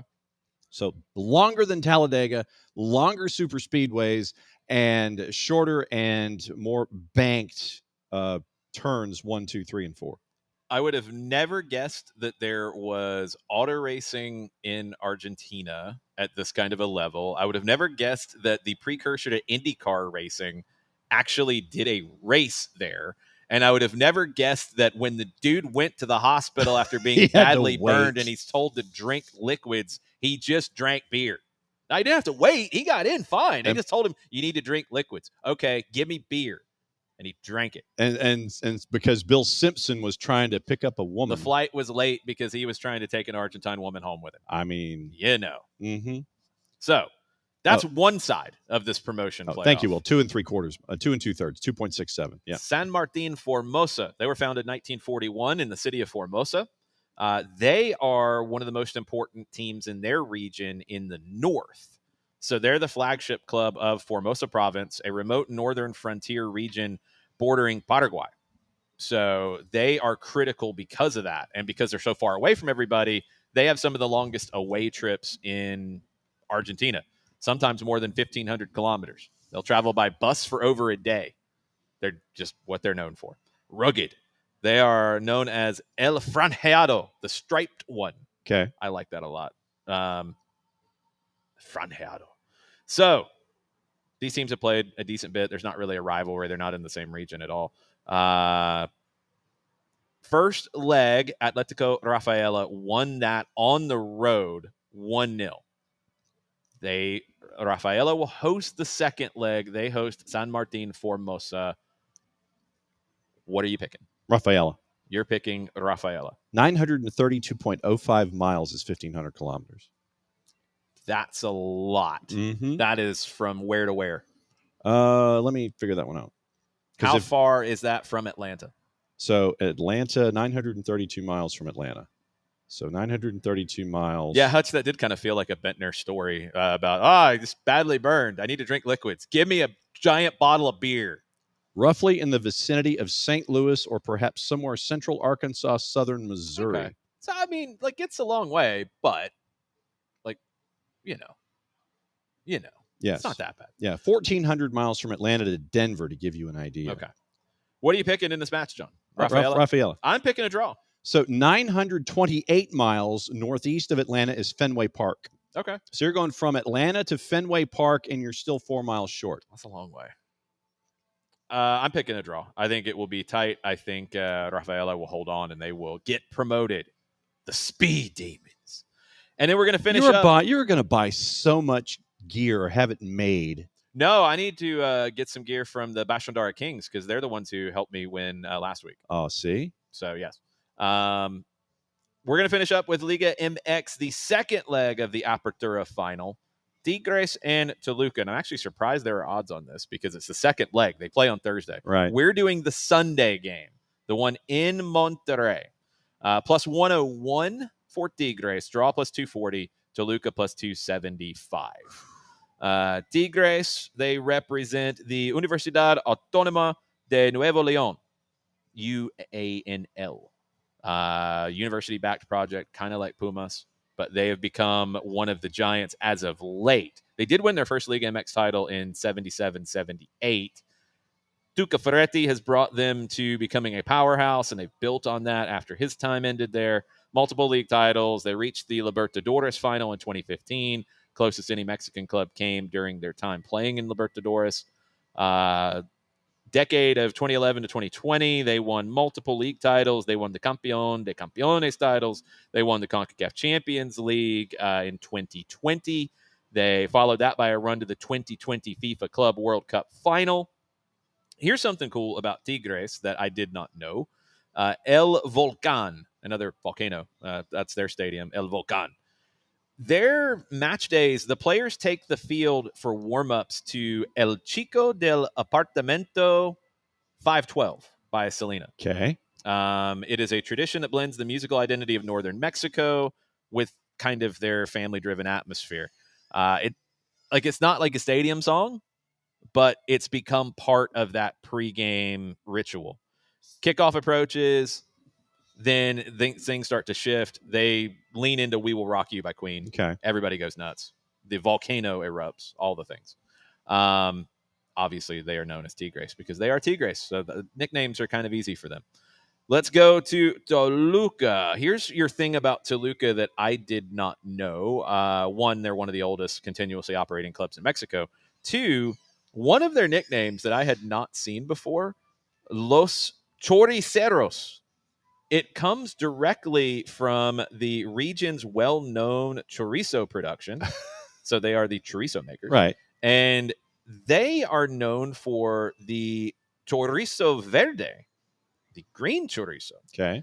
Serrano pepper, cilantro, spinach, and local herbs that give them a distinctive green color. I have not had this. I really want to. I am excited. Toluca, they have the chorizo stalls all around. So choriceros. This just means we have to go to the stadium. Well, I want to go to the stadium anyway, but this game is not there. This game is in Monterrey at El Volcán. It's El Volcán. It is Tigres hosting Toluca, second leg. We don't know what happened in the first leg yet. That's why picks of the week can be hard sometimes. Mm-hmm. So you have to try to pontificate as to what you think is going to happen in the second leg. What do you think? I think that Tigres gets the sweep. I think they win the first leg, and then I think that they put it away in the second leg. Dominant performance by Tigres both legs. I'm going Tigres. You are going Tigres. I want Chorizo Verde. I'd never heard of it, but that sounds so good. Like I need to find this. I'm gonna have to talk to my friend Humberto here at the Brewhouse. See? And know about it. Toluca has the Diablos Rojos kind of vibe going, Hutch, but now I really like that they are the chorizo makers. I really like that idea for them. I want to lean into that identity. I need to pick something. I think Tigres are going to win the title, and I think they're going to have to do it in the second leg because I think it'll be a draw or a loss in the first leg. So I'm going Tigres to win the second leg. Okay. Your prop bet for this week, the number of goals scored in the 18 Champions League matches this week. And I will give you a range of 5. So it's 18. You're going to look at the games and try to, like, it's 18 games. Like, come on. Yeah, I'm going to look at the games. Well, this one's going to be high scoring and this one's not. That's exactly what I'm doing. And we're going to sit here for 5 hours to figure this out. I don't know where that voice came from, but I'm just going to roll with it. And we liked it. Not really. Kind of, I guess. Just talk about going uphill both ways in the snow and do it in that voice. No. Just pick a number. No. I'm going to pick in 18 games. I'm going to pick 43 goals. Okay. So write that down. 43? 43 goals. You get a plus or minus 5. I didn't watch Jimmy Neutron. Okay. I mean, I still could have like assimilated it, and that's where the voice came from. But yeah, I did. It didn't directly come from me. I don't know. It's not really one of my normal like silly voices. I don't usually. No, go it's there. not. It just happened. Welcome. One day, John will figure out a number. I think day 2 is going to have more than day 1. That doesn't matter. That has nothing to do with. Well, no, but I think you're going to get a slow start out of day 1 in the league phase. It doesn't matter. Yeah, it does. No, it doesn't. Yeah, it does. No, it doesn't. I mean, like Karabag and Ajax, I think that one could have some. I think that Villarreal and Copenhagen could have a lot of goals. Okay. I think that Arsenal and Club Brugge could have a lot of goals. So this is what kills me. So John, so often when he makes his picks for picks of the week that have been very bad this season, last place bad, he just picks random things based off what other people are picking, not what he thinks is actually going to happen. Now he is trying to actually base something. And you see the level of success that I'm having to trying to actually think through things instead of sitting there and just picking a damn draw every week when I could win. No, but no. You're not going to get away with that one because I've told you multiple times you need to pick what you think is going to happen, not pick based off what other people are doing. But then if I pick off of what other people are doing, it's like John, doing the Showcase Showdown with Price is Right. I'm picking the $1 more so I can win the showcase. Have you won the showcase? I have not won the showcase. I know somebody who has. Yes. Nikki Noto Palmer has actually won on the Price is Right. She won a large television. That's a good attempt to change the subject, but yes.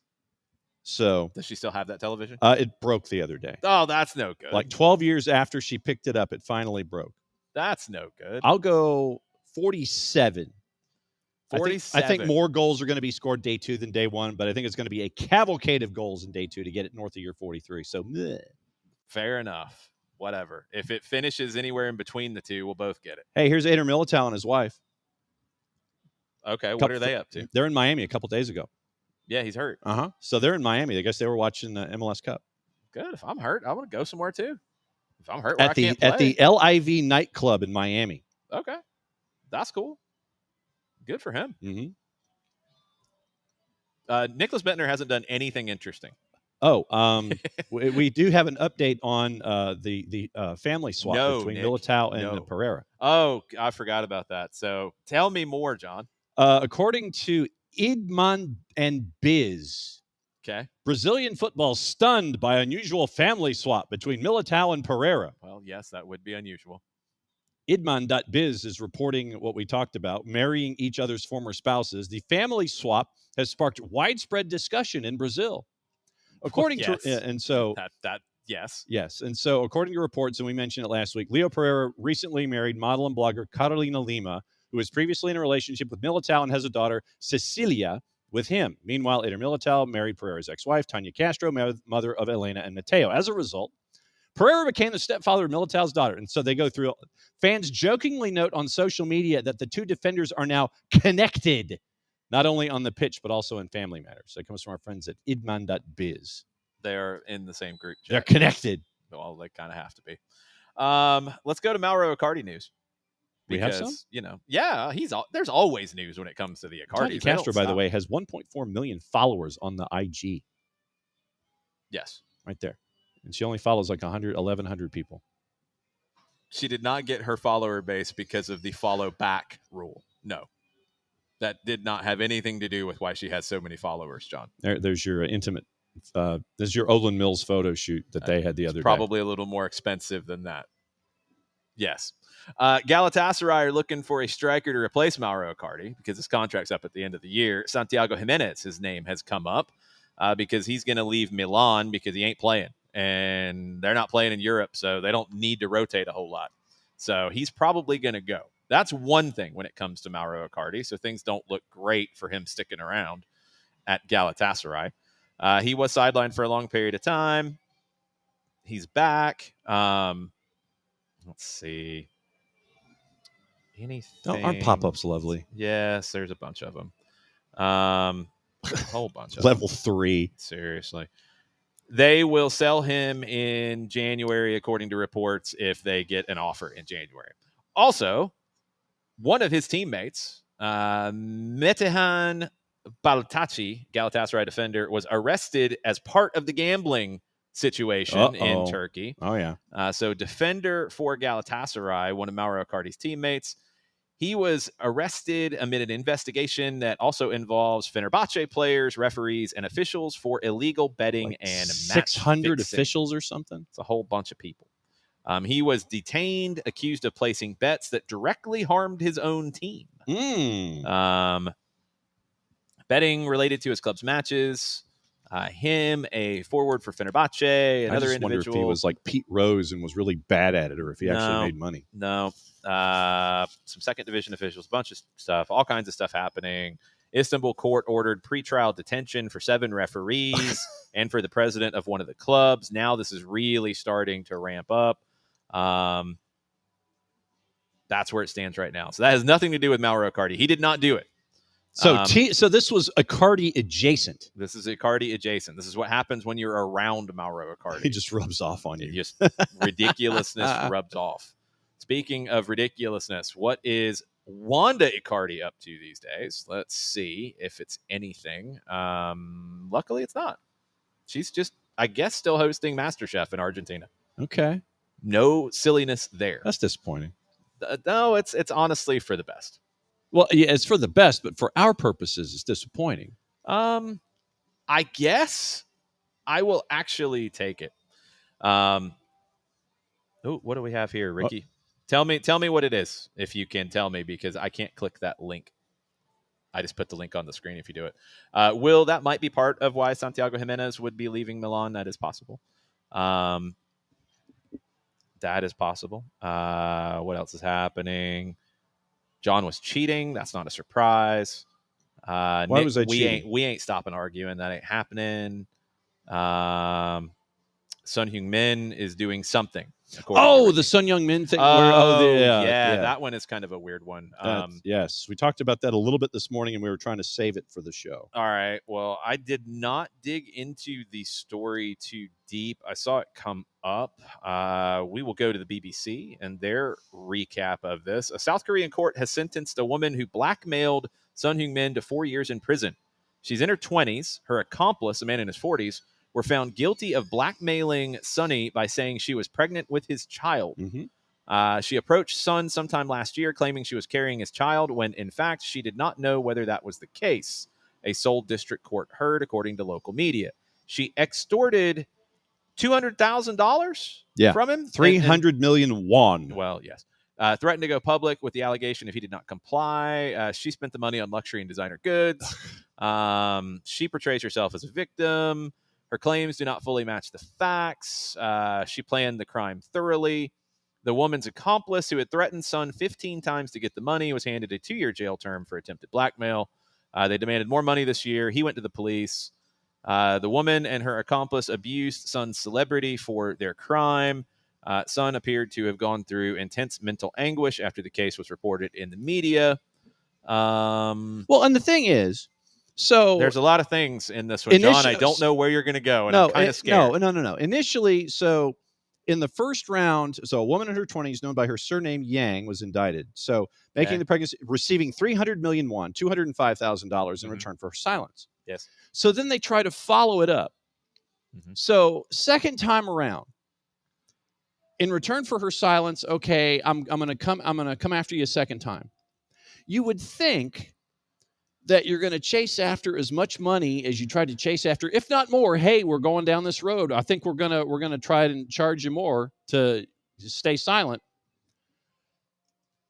They put a number that was 1/4 of the number that they initially got. So basically, they wanted $50,000. Yeah, they basically wanted another $50,000 instead of going the other way for round 2. Bigger. I mean, they got popped either way. But I'm just saying, I'm talking ineptitude of a criminal here. I mean, they got popped either way. Yeah, but it's like first time through, it's $205,000. So then the second time around, instead of asking for more, you ask for a quarter of that. No, we still have the information, but what we're going to do, we're only going to charge you a quarter of what we did last time. That seems counterintuitive to what criminals would do in a situation like this. The longer that you want to keep a story going, the more money that you would want to extort, I would think. They wanted 50,000 more. But instead of it, give me a figure that matches. Give me something that's, hey, we still got this stuff. Give me another 300 million won, another $205,000. No, we're only going to we're going to cut you a discount because we've been telling the story for a while. We only want a quarter of what we did the first time. I think this is why your adding during picks of the week at times is a little faulty. This is weird logic. But if I'm a criminal, shouldn't I be asking for more money? What do you think is more likely to happen if you've already gotten $200,000 and you're lying? Hey, do you think you're going to get 500,000 the next time around, or do you think you might be able to get 50 more? But are you going to do 50 more, like 4 more times? It seems like it's too much effort. I'm just going to leave it alone because I don't even know where your logic is. Do you want to do 50,000 4 more times to get to the 200 that you got the first time? You already got 200. What I'm saying, but that's like a second time around. Okay, another 200. Just, hey, you got 200 the first time, you sit there, it's like, yeah, I want 200 the next time. That's where I would think you would go in this. Instead, no, tell you what, we'll cut you a deal. We only want 50 this time. We got the information. We still got the stuff. We can still tell the story, but we only want a quarter of what we got from you the first time. But then you'd have to do it 3 more times to even make up to the money that you got from the first hit. Why are you trying to make it up to get to what you got the first time? I'm just saying on average you would have to do that. I'm not saying that that's what you would do, but it's like, why are you only asking for a quarter the second time around? Hey, or you should have undersold the first time and sit there and just give me 100,000. Then you go 100,000, 100,000, 100,000 instead of 205 and then 50. You're betting against yourself. No, you're not. As a criminal, you're betting against yourself by only asking for a quarter the second time around. Doesn't sound like very confident criminals to me. Well, they're not very good because they got busted. They're anyway. not. They got busted. But what I'm saying is, like, look, if you're going through the economics of this, be consistent with it. Give me 100, 100, 100, 100 instead of 205 and then 50. You're cutting the guy a deal. Why am I cutting the guy a deal when I allegedly have this thing hanging over him and he's making millions and millions of dollars? If I'm these people are bad at extortion. I'm gonna cut you a deal. It's like extortion. It's like extortion from Dollar Tree or something. Will has a thought. And about making an investment and expecting regular small returns. You broke his brain, Will. Thank you. But it's like, okay, so regular small returns. So you've had to do it 3. God, Okay, he's quarterly, we're going to ask you for 50,000. He's going again. Like I said, it just seems counterintuitive to me to ask for less and then have to ask for less more times to string the guy along. I would think that you would string the individual along at the same amount that you got the first time. Hey, I got 205,000 out of the guy. Why can't I get 205 more thousand? Okay. First off, one, it's a good thing you're not a criminal, John. You would not survive that world. Two, I could have told you that. I got nothing. You already got a large amount of money for your crime to start with. You're getting greedy, which is what busted you, which was stupid. So it doesn't. But you only matter. got greedy at 20. You got 20 at 75% off. You got greedy. It doesn't matter what amount you got greedy for. Getting greedy is what busted you. You could have walked doing away the first thing busted you in the first place. No, actually, it didn't. That's the point. You got your money. You were fine. Nothing was going to happen because you were going to keep your mouth shut. That's what the money was for. Well, then you got greedy. Then he went to the cops. Then you got busted. So it doesn't matter the amount of it, and asking for more, it doesn't really matter in this case.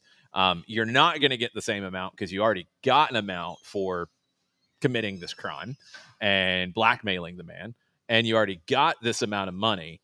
When you're getting greedy over the top, it's more likely you'll get a little bit of money to stay quiet rather than a whole bunch more. Sonny, to his credit, didn't want to give any more money. Good for him. We don't know why he gave the money in the first place. That has not been mentioned in any of the news articles that I have seen. So I do not know if there are any valid claims to any of this in any form or fashion.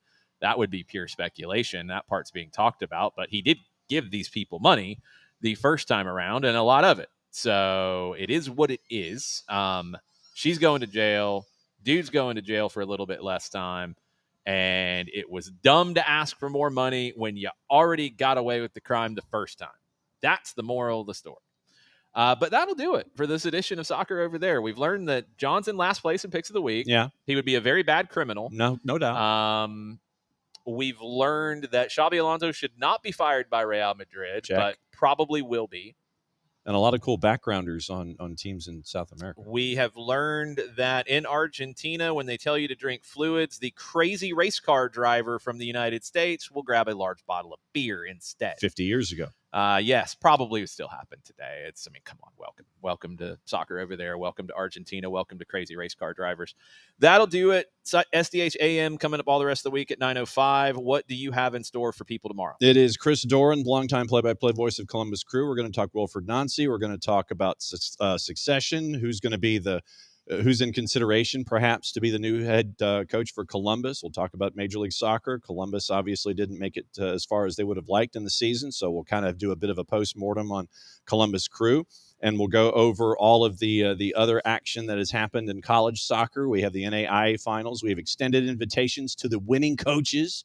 One of them who got the SDH bump today, by the way, Grandview of Iowa's head coach comes on, David Groves. And he goes on and he defeats WVU Tech. So we have invited them back to come back in. Kaiser goes to the shootout, and they get the win over Cumberlands of Kentucky on the women's side. We have invited the Kaiser head coach to come on as well. So we will see if they want a post gold medal bump for winning on the women's side. But we'll see if Grandview comes back in. But we're going to go over all the college soccer. We'll talk about what happened tonight with Florida State winning a championship. We'll get you ready for Champions League, all the news that's fit to print, all the other things going on. See if there's any kind of an update on Mo Salah. But, yeah, we're going to start with Chris Doran, Major League Soccer, going to college, get you into Champions League, move you forward there. 9:05 Eastern Time. Book 'em, Dano. Aloha. There's no updates on Mo Salah because he ain't in Italy with the squad. The last thing on the show, the extreme SDH bump that we gave to one of our teams in Picks of the Week a while back from Bolivia, Totora Real Oruro. 10-1 win over the weekend against Blooming of Bolivia. A Blooming blowout. It was it was 2 goals in 27 minutes. Then Blooming scored their goal, so it was 2-1. And then the floodgates opened. It was 4-1 at halftime, or 5-1 at halftime, and then 5 more in the second half. Blooming did get a red for a dog so in the 41st minute. And yeah, it was a very bad day for Blooming. But our boys, Oruro, with the 10-1 win. That's what happens when you're on Picks of the Week. Boom. Yes, that is exactly how it goes. I'm trying to think of anything else we have coming up this week. Atlanta soccer tonight, tomorrow evening. That's at 10 o'clock on 92.9 The Game and the Odyssey app. And I said it there, and some of you people who don't always listen on AST, we got ratings news last week, and it was awesome. Atlanta soccer tonight amongst adults, all adults. Ages 25 to 54, Atlanta soccer tonight is winning its time slot in Atlanta radio. That's awesome. Beating all the music stations, all the talk stations, all the sports stations. It is the number one show on Atlanta radio in its Tuesday night 10 p.m. time slot. Love it. Which is insane. If anybody tries to tell you that Atlanta's not a soccer city, that would tell you otherwise. So AST tomorrow night. No intersection this week. We are off till the start of next year because of bowl games and Falcons on Thursday and all the things. So AST tomorrow night, and I think that's actually it. I can actually not run around like a lunatic this week. Last week was crazy. Thanks to everybody who checked out all of our stuff. We saw you all in Decatur. We saw you all here. We saw you all at NoFo in Gainesville. Fun time to close things out on Friday. Really good storylines coming out of this World Cup draw. I'm excited to get everything rolling as we get closer to 2026. But we'll be back from here with Soccer Over There next week. Y'all have a good rest of the week, and we'll see you soon. Adios.